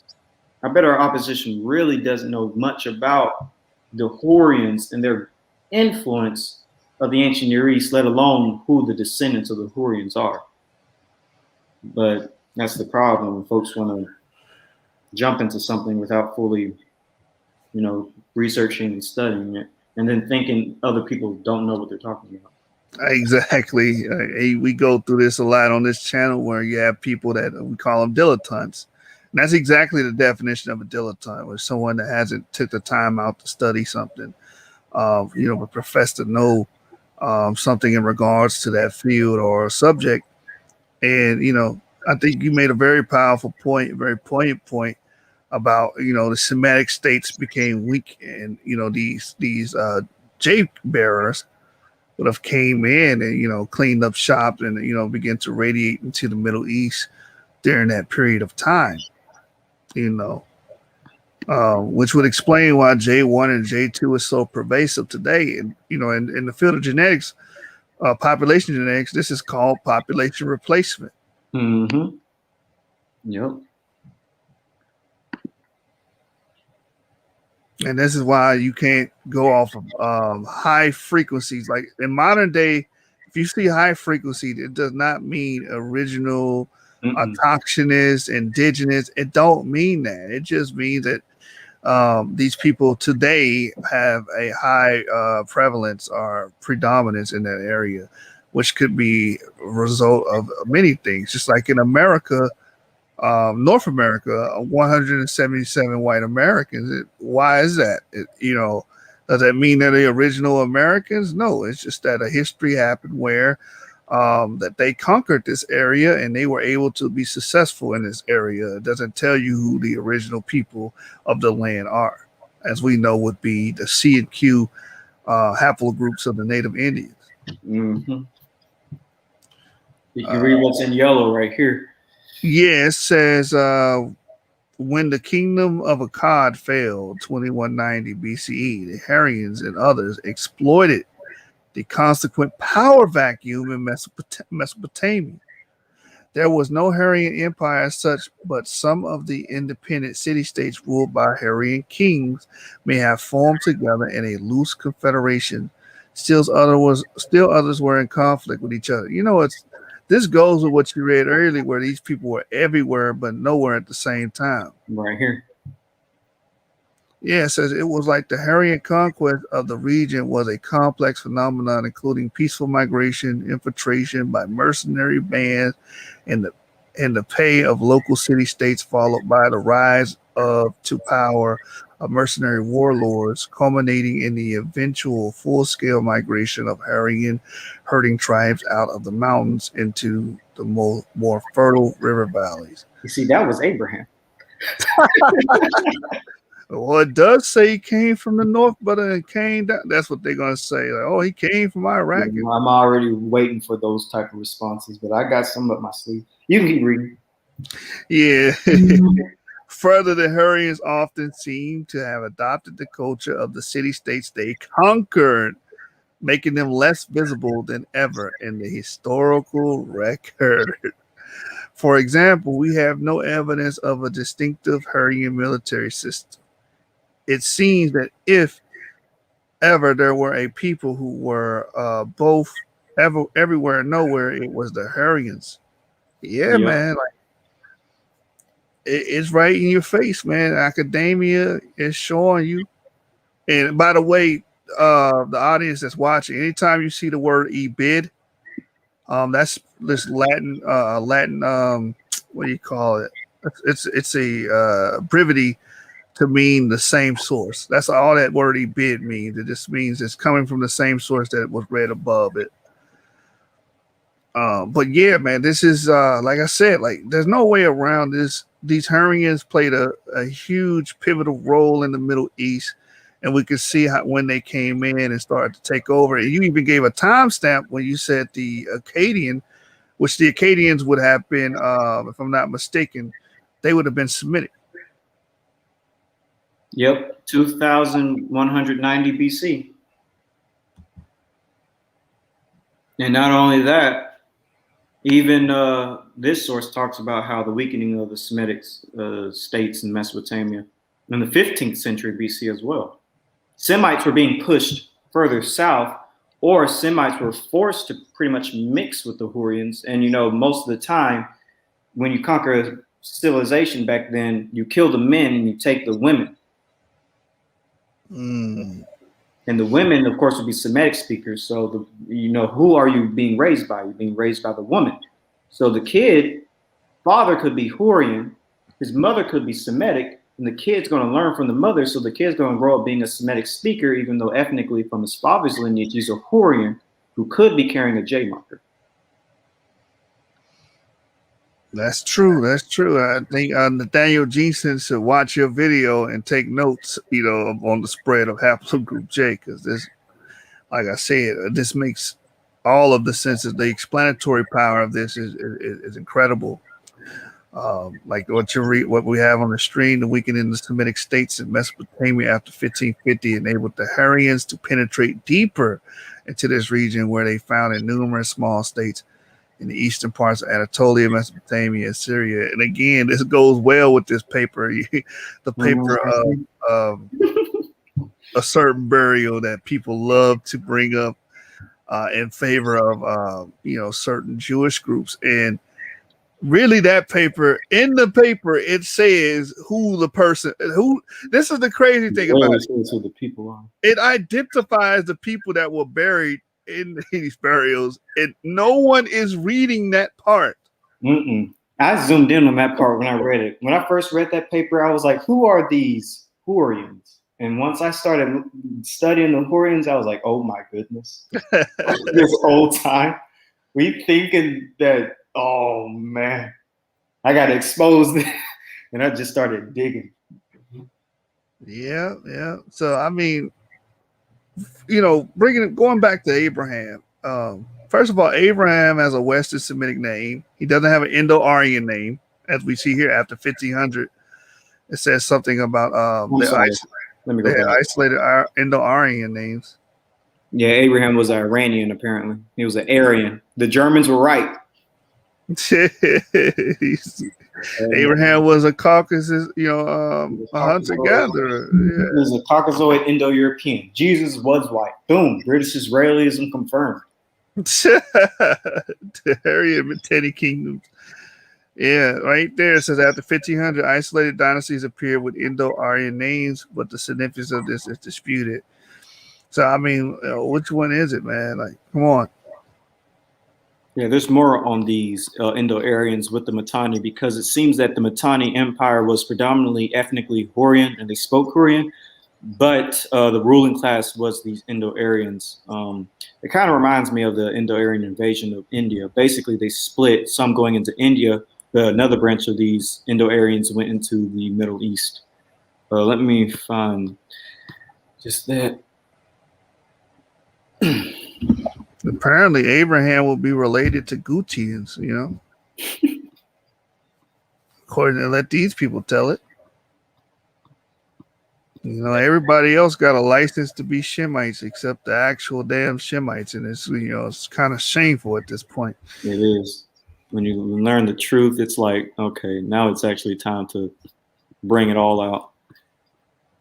Which hopefully, when I get on more platforms, I'll be able to do because people got to know. People got to at least have options. I mean, you can believe what you want to believe, but I'm going to definitely give people some options. All right, here.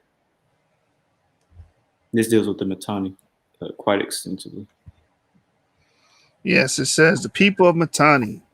The Mitanni dynasty ruled over the northern Euphrates Tigris region between circa 1475 BCE and 1275 BCE, while the Mitanni kings were Indo-Iranians. They used the language of the local people, which was at the time a non-Indo-Iranian language, Hurrian, so that the land is sometimes referred to in ancient records as the land of the Hurrians. The historian Leck writes the population of Mitanni was predominantly Hurrian.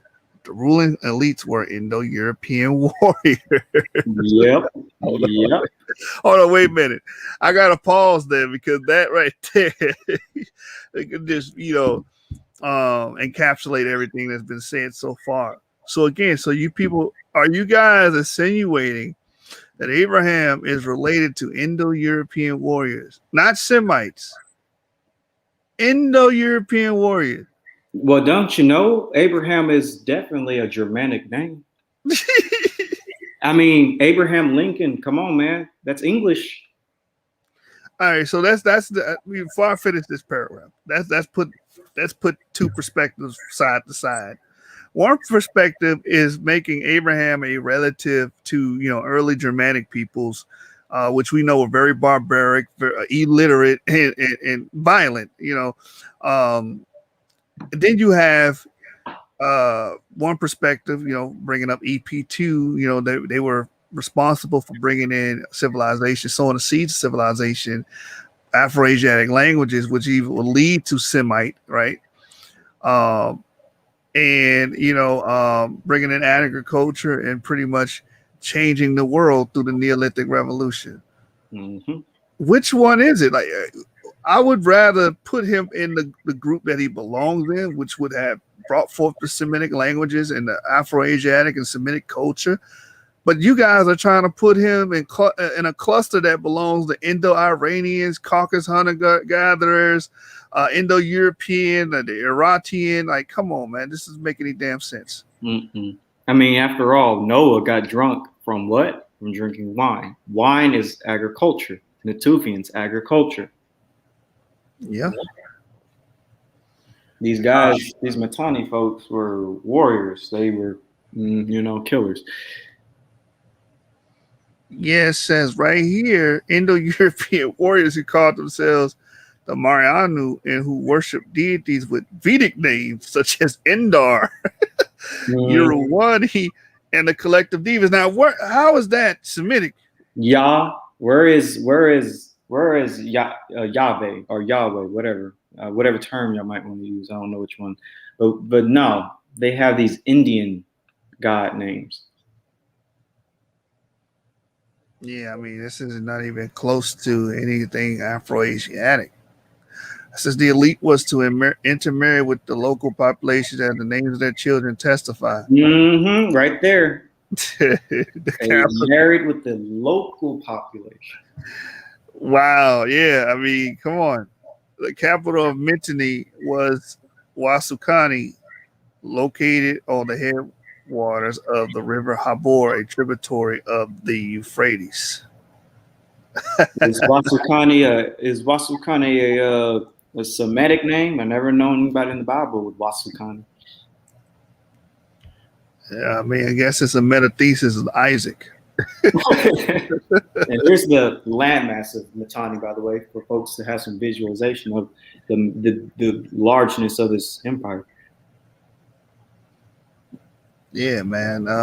I mean, just look at the map where the Hittites are, the Mitanni. You know, these people, Kassites that we just talked about. Kassites, which would be the early Babylonians. Who are these people in the Bible? Mm-hmm. Especially during the Iron Age. Here are the people. The Armenoid. Common in mountainous regions of Asia Minor, especially in Armenia and Anatolia. They were found in the ancient Sumerians, Babylonians, like we just said, Hittites, and Cretans around 4000 BCE. And we know the Cretans would have been, you know, the children of Japheth because you know they would represent the agency. Yeah.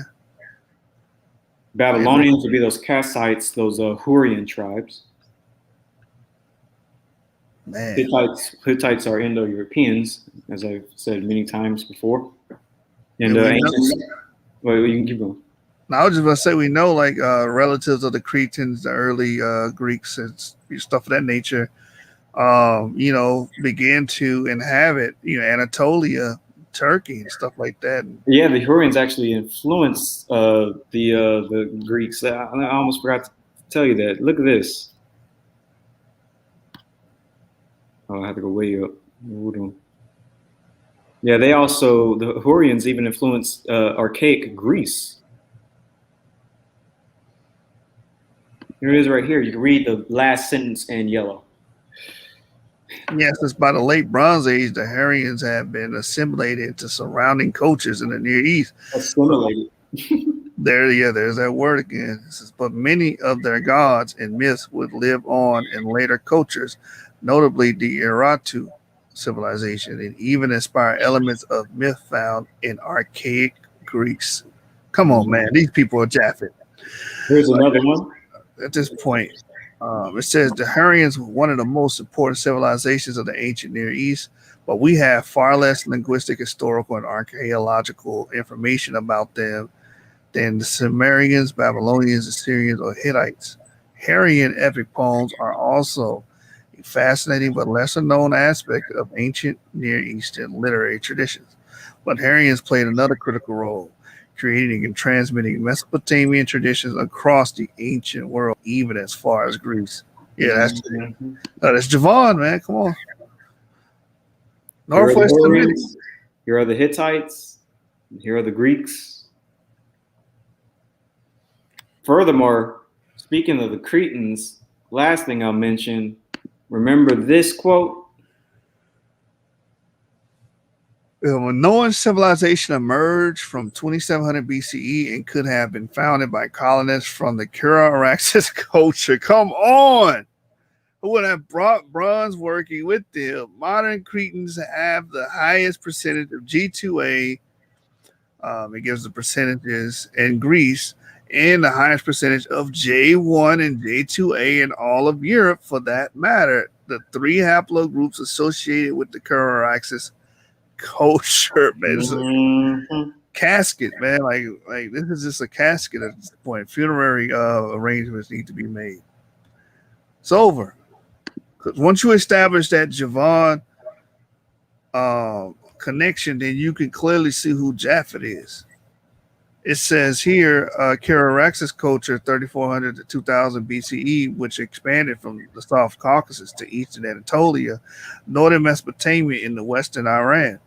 From then on, J2 men would definitely have represented a sizable portion of the population of Bronze and Iron Age civilizations, such as the Hurrians, the Assyrians, or the Hittites. The Hurrians. And here's another quote, one last one.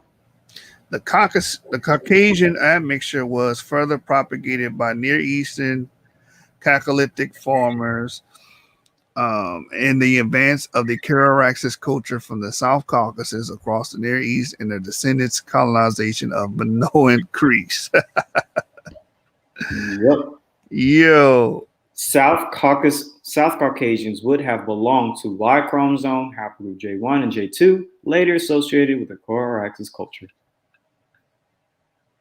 Mm-mm. And here is Caucasian admixture, and here is haplogroup J1 and J2, and they all perfectly overlap each other. Call me crazy, but I think J is Caucasian. Yeah, I mean, at this point, it's just, prevalent. I guess Abraham was Armenoid. Yeah, Abraham was an Armenoid Caucasian with haplogroup J. Related to Germanic tribes. And Greeks and Iranians and Aryans. Come on, man.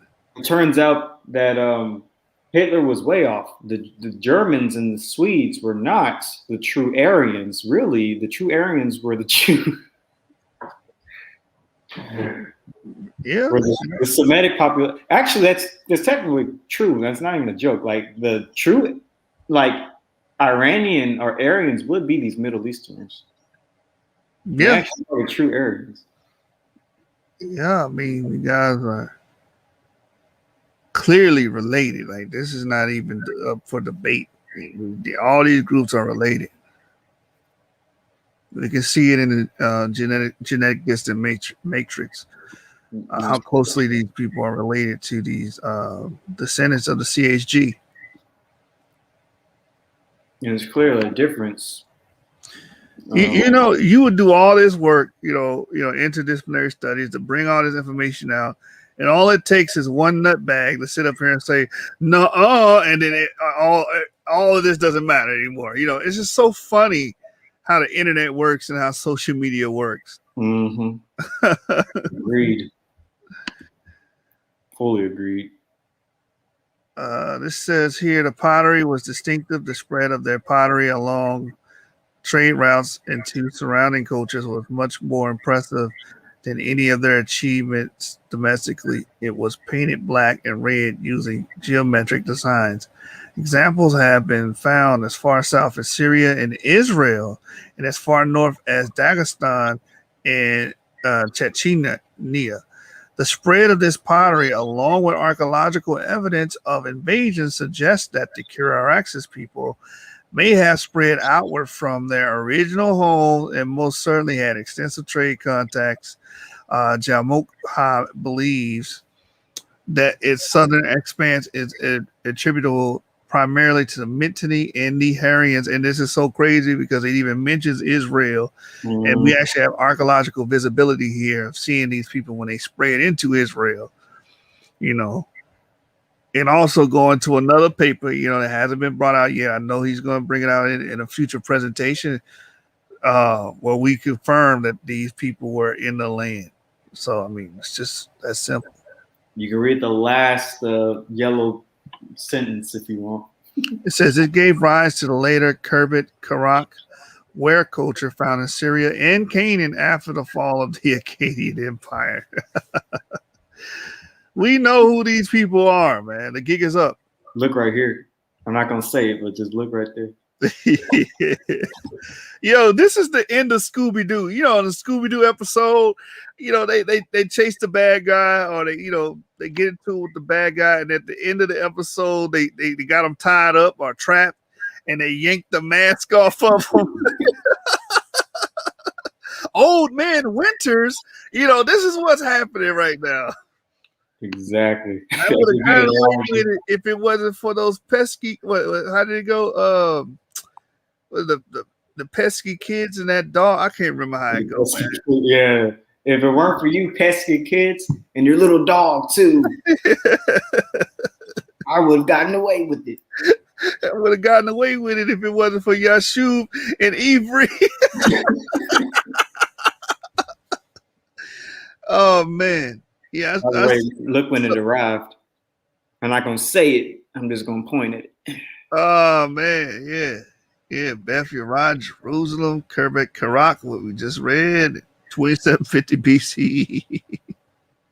Distribution of the Karaxis culture, people. I'm glad. I hope you guys were paying attention to this map and what it's actually showing. Because I ain't going too deep. I'm not going to reveal too much, but I'm going to show y'all maps, and hopefully, y'all can put the pieces together. Because I am coming up with a presentation where I'll go deeper into a certain population.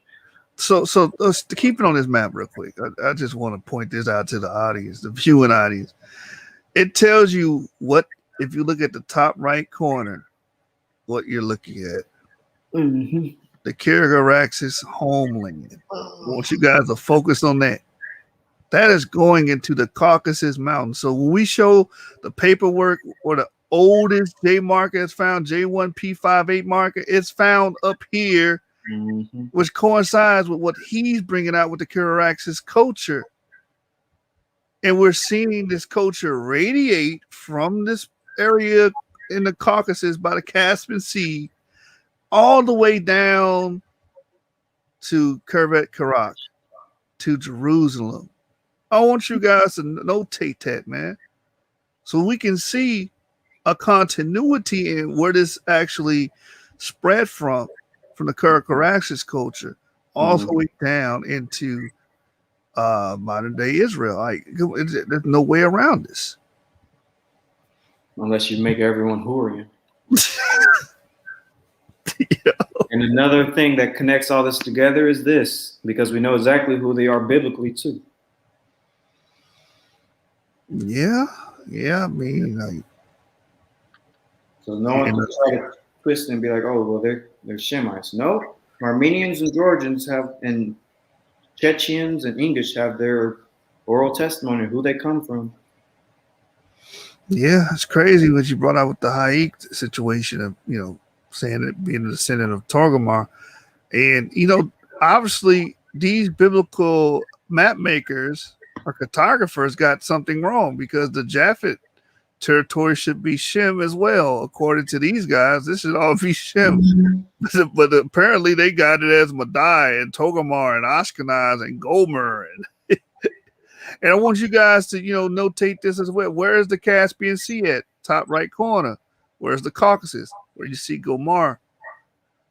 Yeah, people think that only because the scripture says the ark rested in an area where it probably didn't even rest in, because if you look at the Hebrew, it doesn't say what people think it says. But anyways, just because it only mentions that area once in scripture doesn't mean that's where the Israelites come from.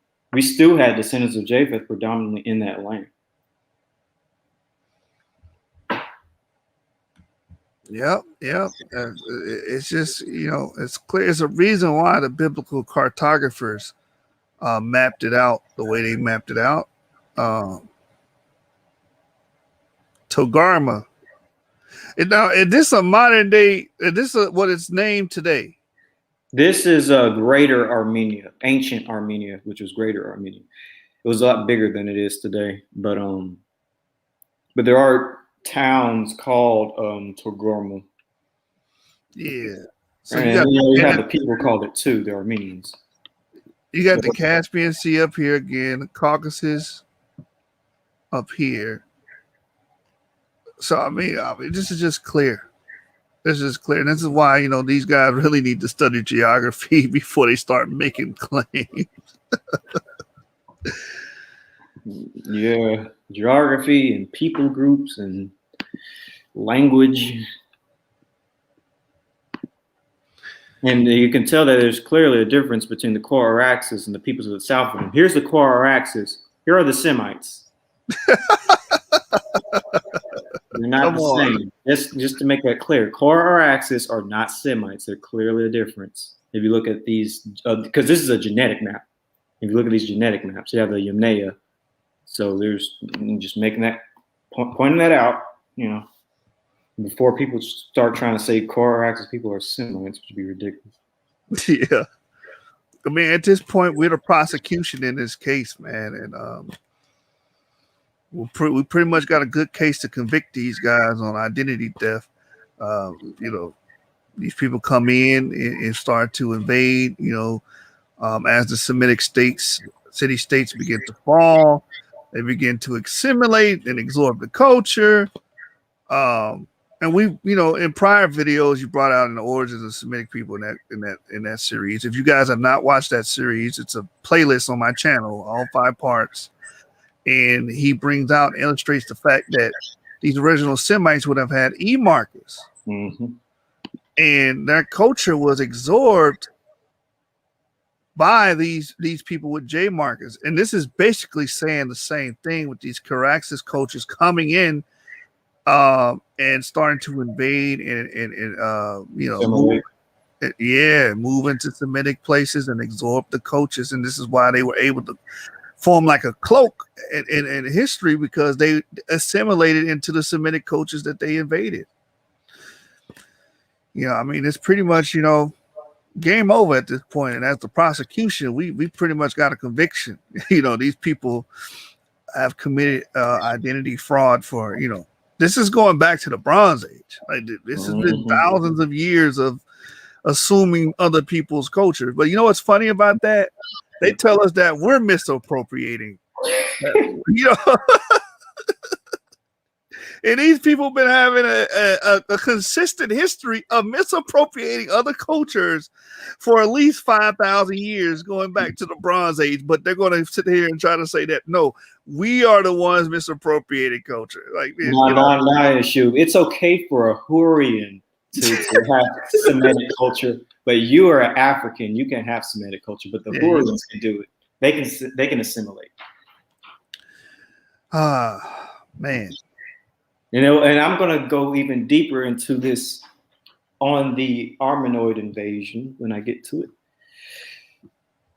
Well, it's funny. Like, I think you brought this out in the last show that most of there's more E markers that have Afro-Asiatic or Semitic languages than there are J, and J only has one, with J1P58 branch.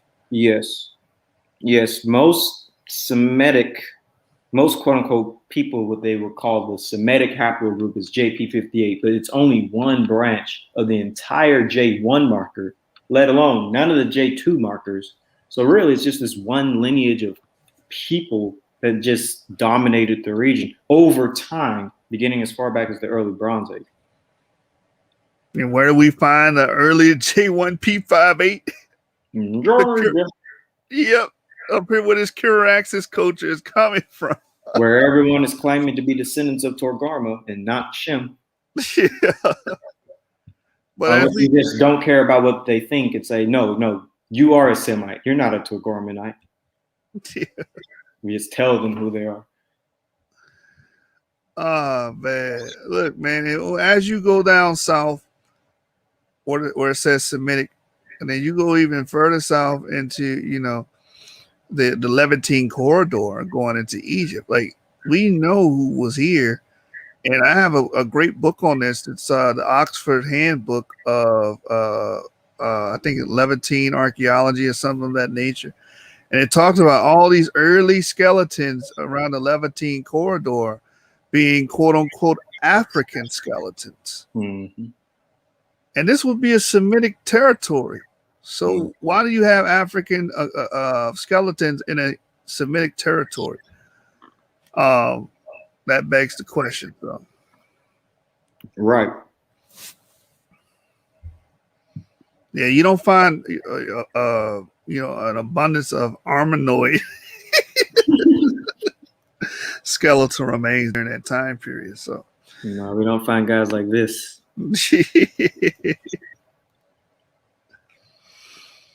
They came a little bit Johnny too lately, as they say with us, Johnny too late.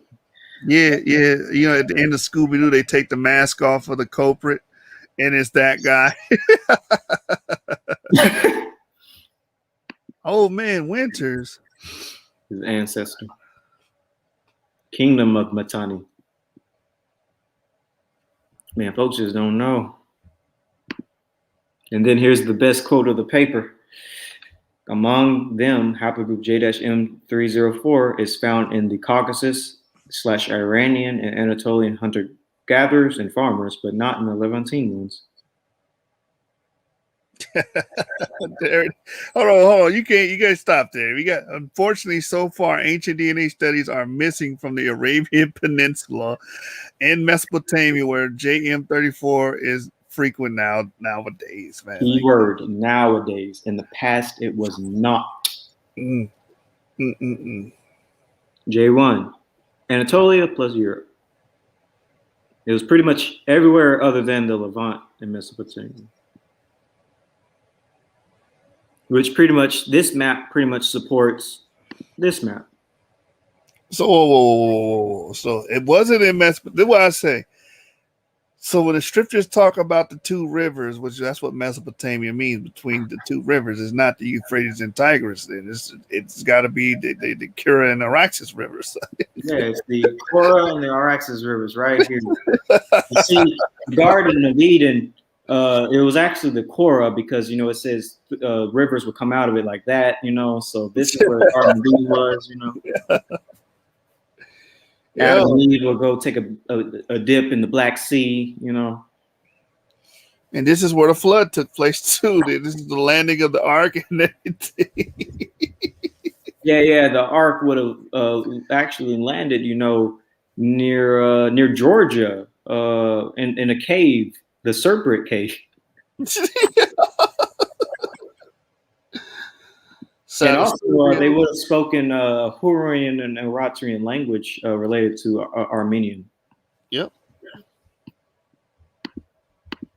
If for some reason decide to jump an entire language family, you know, to a language that's not even related to it, and to start, you know, adopting Hebrew and Semitic language groups, you know, it just you know,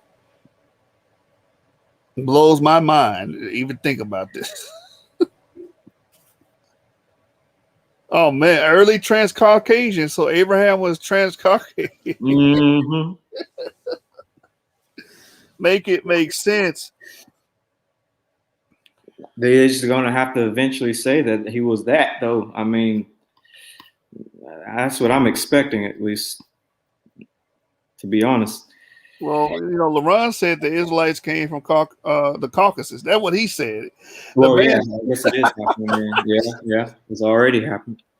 Yeah, he said, well, the Israelites would have came from the Caucasus. Like, oh, because the ark. I'm like, bro, like, wouldn't that mean everybody came from the Caucasus, not just the? What are you talking about?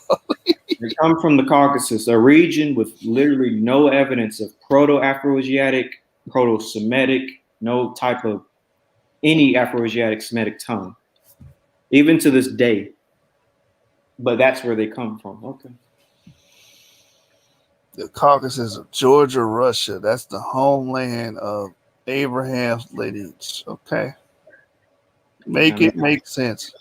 The length we go to I don't even know why folks are fighting for that J marker. Most of the people aren't even J markers that are fighting for it. I'd rather go against someone who actually has it than people who are caping for something that they don't have.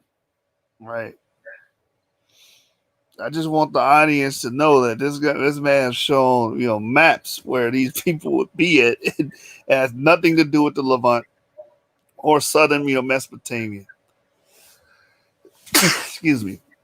So it's like, at this point, you just have to concede that these people are just, you know, trans-Caucasian. Yes, as the paper says. Anatolian Hittites and Hurrians. Yeah. I mean, come on, man. What are we going to do? Adopt the Gutians next? Stop it. Yeah, probably will, shoot.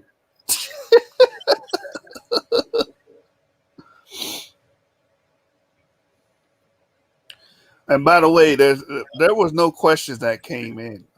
Okay, well, it seemed like it was a kind of a bit of a slow night, so maybe there'll be questions next time. Well, I mean, tonight, tomorrow is a big trial. I'm just going to put it like that. And a lot of people are focusing on other lives, I think. And then you had Berean's channel was live earlier too. I don't know if they continue. Oh, yeah. You know, he have upwards to 250 people in his live. So I don't know if people were, encapsulated with,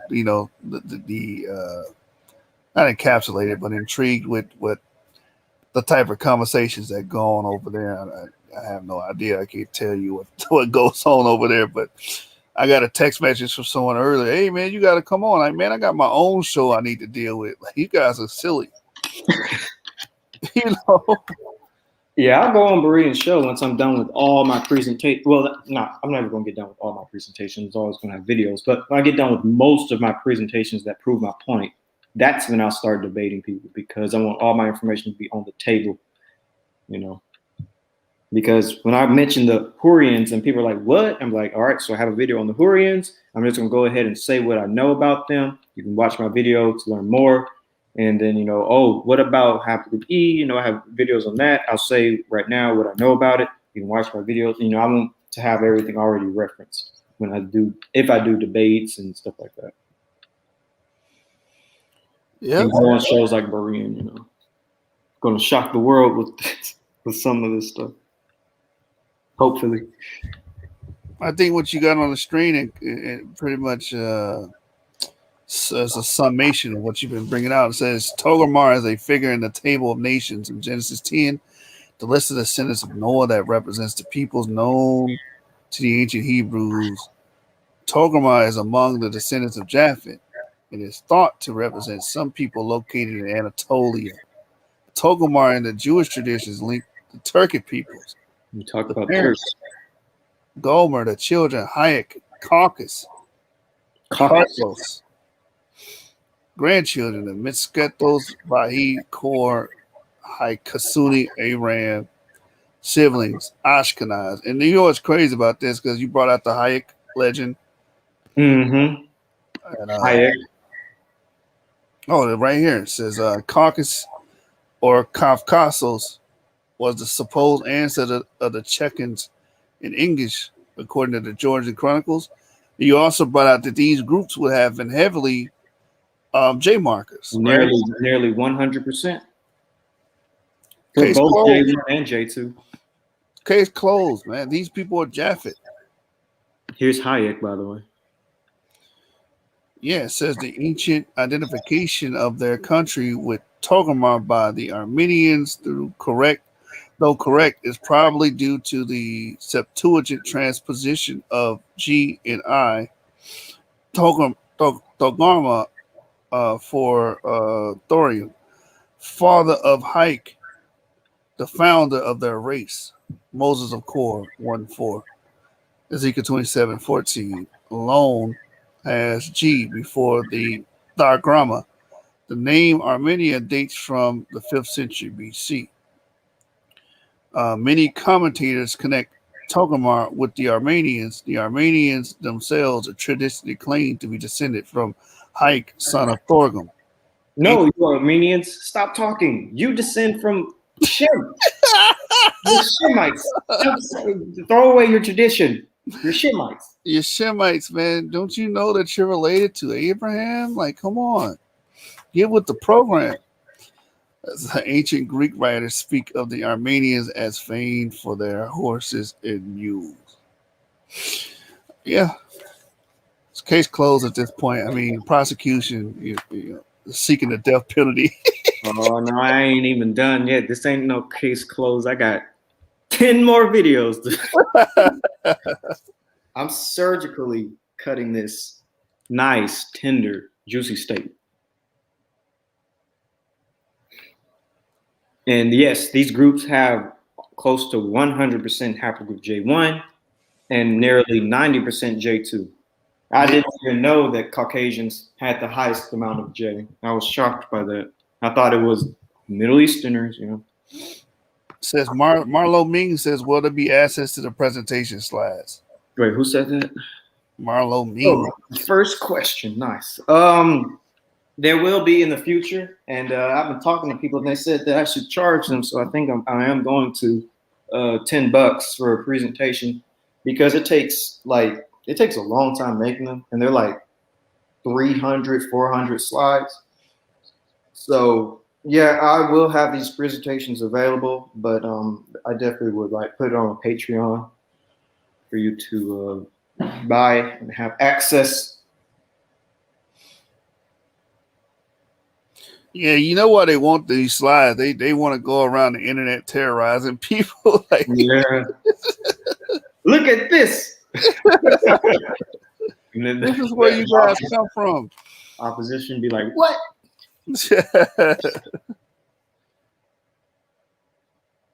Actually, where's a good quote right here?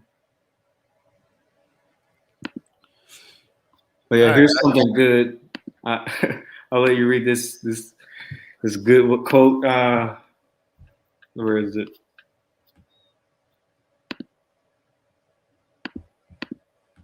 Read this last sentence right here. This is all I'm going to say that's going to allude to my future presentation. Wow. Yeah, I'm thinking about this one paper. Like, man, you should just bring the paper out, bro. Like, okay, all right. I'll bring it out. I'm going to contain myself and not go into it, but it says, while in biblical texts they are the Horites, strictly speaking, the descendants of the Hurrians in Canaan. All right, let's move on.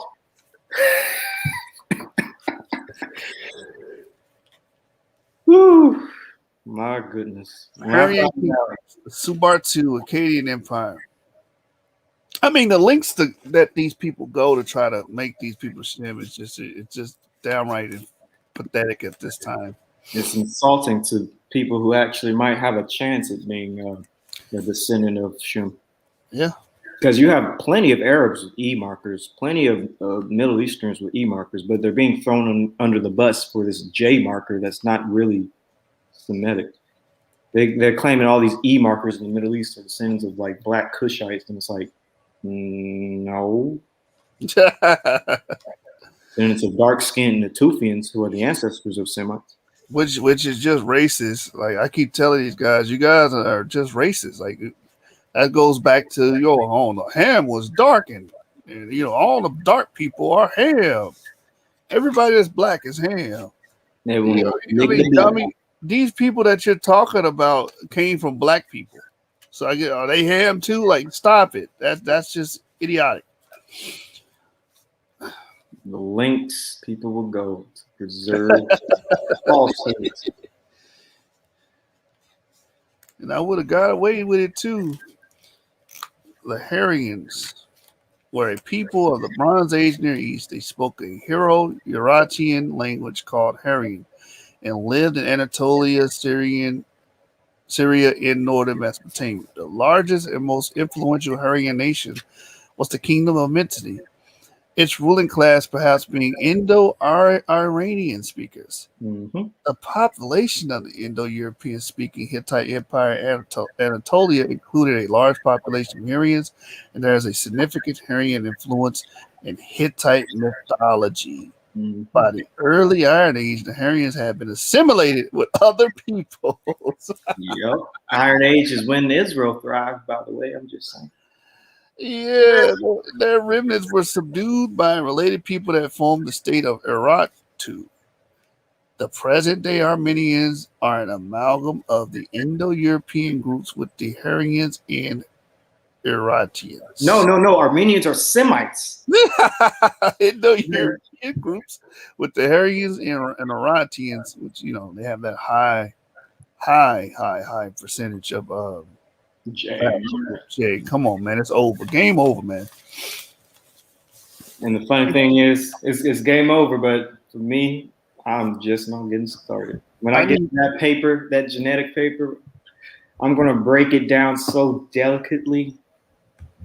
It's going to be fun for me because I kind of like this type of research. This type of research, if y'all couldn't tell, this type of research is fun to me because I just like history, first of all, but connecting the dots, that's I don't know. I just like that type of stuff. At this point, this is what's going on. Well, that's great. Fucking great, man. Now what the fuck are we supposed to do? Get down, man. Finished. Game over. Game over. What the fuck are we gonna do now? What are we gonna do? Maybe we can hold the fire, sing a couple of songs, huh? Why don't we try that? We better get back. Something works. Unless I can write mercy. Game over, man. Game over. Oh man. It is. Sometimes it doesn't matter when or where you Oh, served. we got a question You're a that came veteran in. struggling. It only We got another question. Where is it? What haplogroup do the Hamites? Wait, what? What? I guess he's trying to say belong to. Oh, haplogroup A and B. By the time the Hebrews would have met like a Cushite in Nubians would have been like predominantly like haplogroup A and things of that nature. Even up until this day, Sudanese people have like very high percentages of haplogroup A. And Sudanese people will obviously be, the descendants of the Nubians. And they have A and B. So basically indigenous haplogroups like that. I briefly talked about this in my origins of Afroasiatic because I just wanted to briefly talk about the Hamites, but I briefly went into the A and B markers that dominated Africa at one point. They were in North Africa. So hopefully that helped. Sherry keep on asking about that paper. I keep on telling her, no, I ain't gonna tell her. Well, I guess I could give her the name of it. I'll tell you, Sherry, in the back channel probably tomorrow, the name of the paper, and you can read it. There's also various articles on it too. Various articles. And I can't summarize it, sorry.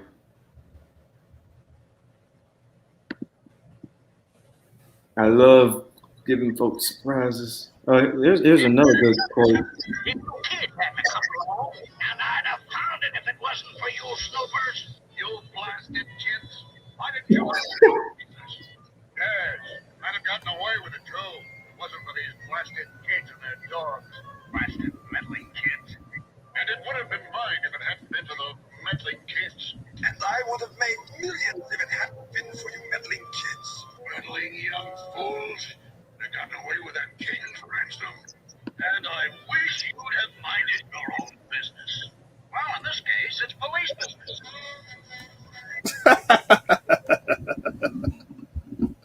I'm going to keep meddling as long as I can. Read this this sentence right here, this one sentence. It says Hittite mythology is a mix of Hattian, Hurrian, and Hittite influences, Mesopotamian and Canaanite influences into the mythology of Anatolia through Hurrian mythology. And I'll get deeper into that. Oh, no, you're not. Going around absorbing those cultures, and then now you're spreading them, Yeah, and they happen to find the best culture, too. Yeah, that's a fact. And they hadn't let go of it since. I mean, fair play to them, though. Fair play.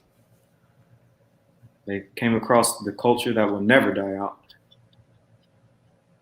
That will always be remembered. You know what? Another cartoon this reminds me of. It reminds me of Courage the Cowardly Dog when he tries to go to Eustace and Muriel and tell them that danger's afoot, and they never understand what the hell he's saying. Mm-hmm.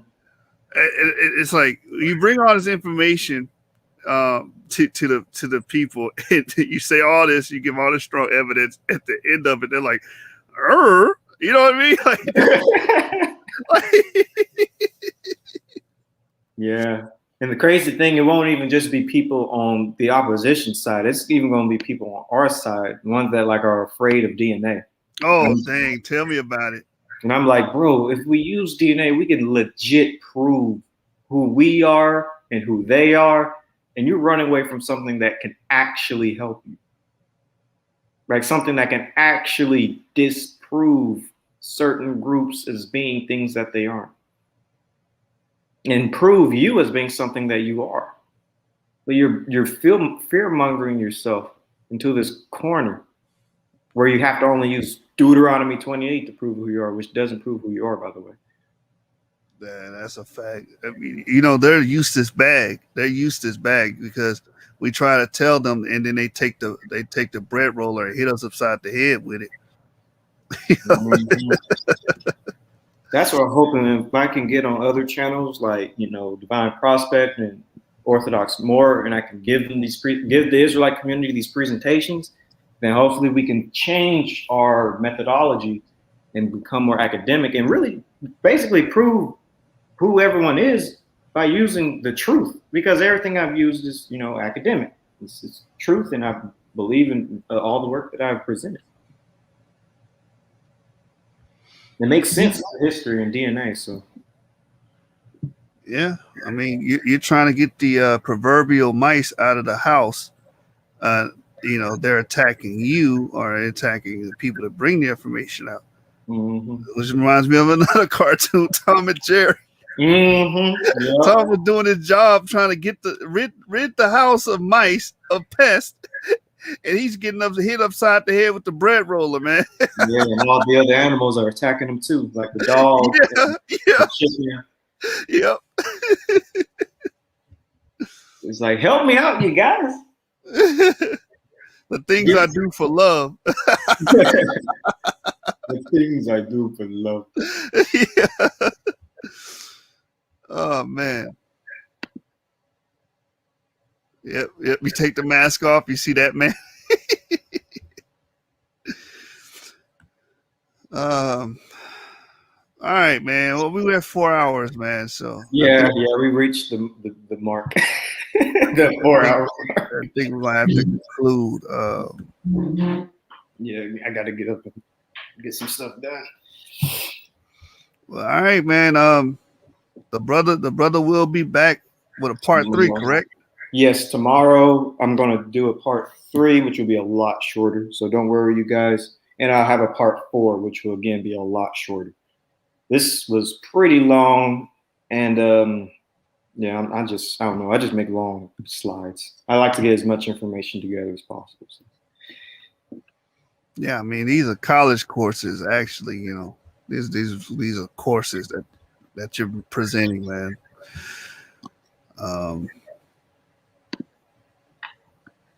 So, all right. If anybody have any last questions, you got to bring them out right now because your shoe's ready to go to bed. Yeah. I got to go to sleep, get up at 6. So I can go to work. So yeah, y'all got to wrap it up. Going once, going twice. All right, so we're done. Oh, you're welcome, Sherry. No problem.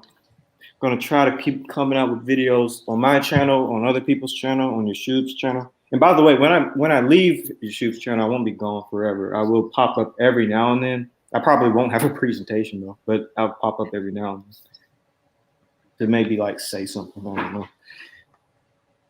But you're welcome. I love doing this for the community. Give us the ammunition we need to prove who we are and to show people that we're educated. Yep. And the words of Courage the Cowardly Dog, the things we do for love.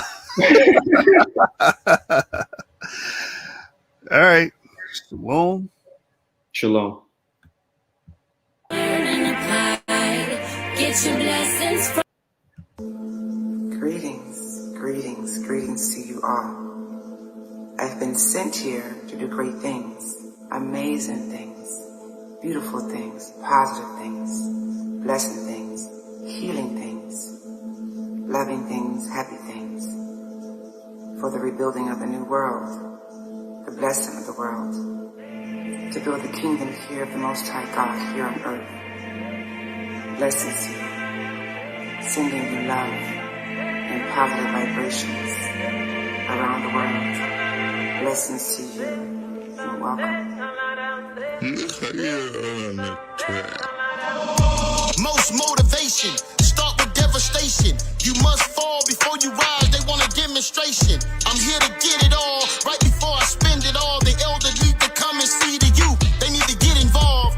I want the finer things, in love with shiny things, descended from black royalty, so you can blame my veins. I just call it blessings, I got the right perspective. If I see myself going off, I'm just gonna change direction. I love the brotherhood, with all the flaws of brotherhood. I ain't gotta say a damn word and know it's understood. Yeah, we make mistakes, but that's what make us great. Learn how to accept apology without acting fake. I know the pot is hot, because you're grudge bearing. A lot of niggas going blind because they sun is staring. They on the mission to dim the light, we call it tail bearing. The law said thou should not covet, but he's still staring. And now I'm mortified with all the sins that multiply. Got your brother crying at the wall like a Mordecai. I'm really horrified, a lot of brothers effeminized. They really start to bug my damn nerves, I use pesticide. Unlearn, relearn, and apply. Get your blessings from the Most High. Matthew 7:7, seek and you shall find. If you knock, it shall be open wide. Blessings, ayy, get your blessings, ayy. Deuteronomy 28:2-3. All these blessings shall come upon thee. All these blessings shall overtake thee. Get your blessings, hearken unto thee. Blessed shall thou be in the field, blessed shall thou be in the city. I push a Range Rover until the rain's over. Dying from an overdose of hate, man, he can't stay sober. But it's not the car, it's my spirit, man. Claiming that he show brotherly love, but he never does. There's no greater wealth than your family's health. Gather all the negativity and put it on the shelf. And it's nothing wrong when you have success. A father leave inheritance to his children, that man is blessed. Unlearn, relearn, and apply. Get your blessings from the Most High. Matthew 7:7, seek and you shall find.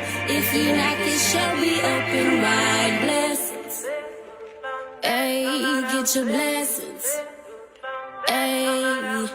Deuteronomy 28:2-3. All these blessings shall come upon thee. All these blessings shall overtake thee. Get your blessings, hearken unto thee. Blessed shall thou be in the field, blessed shall thou be in the city.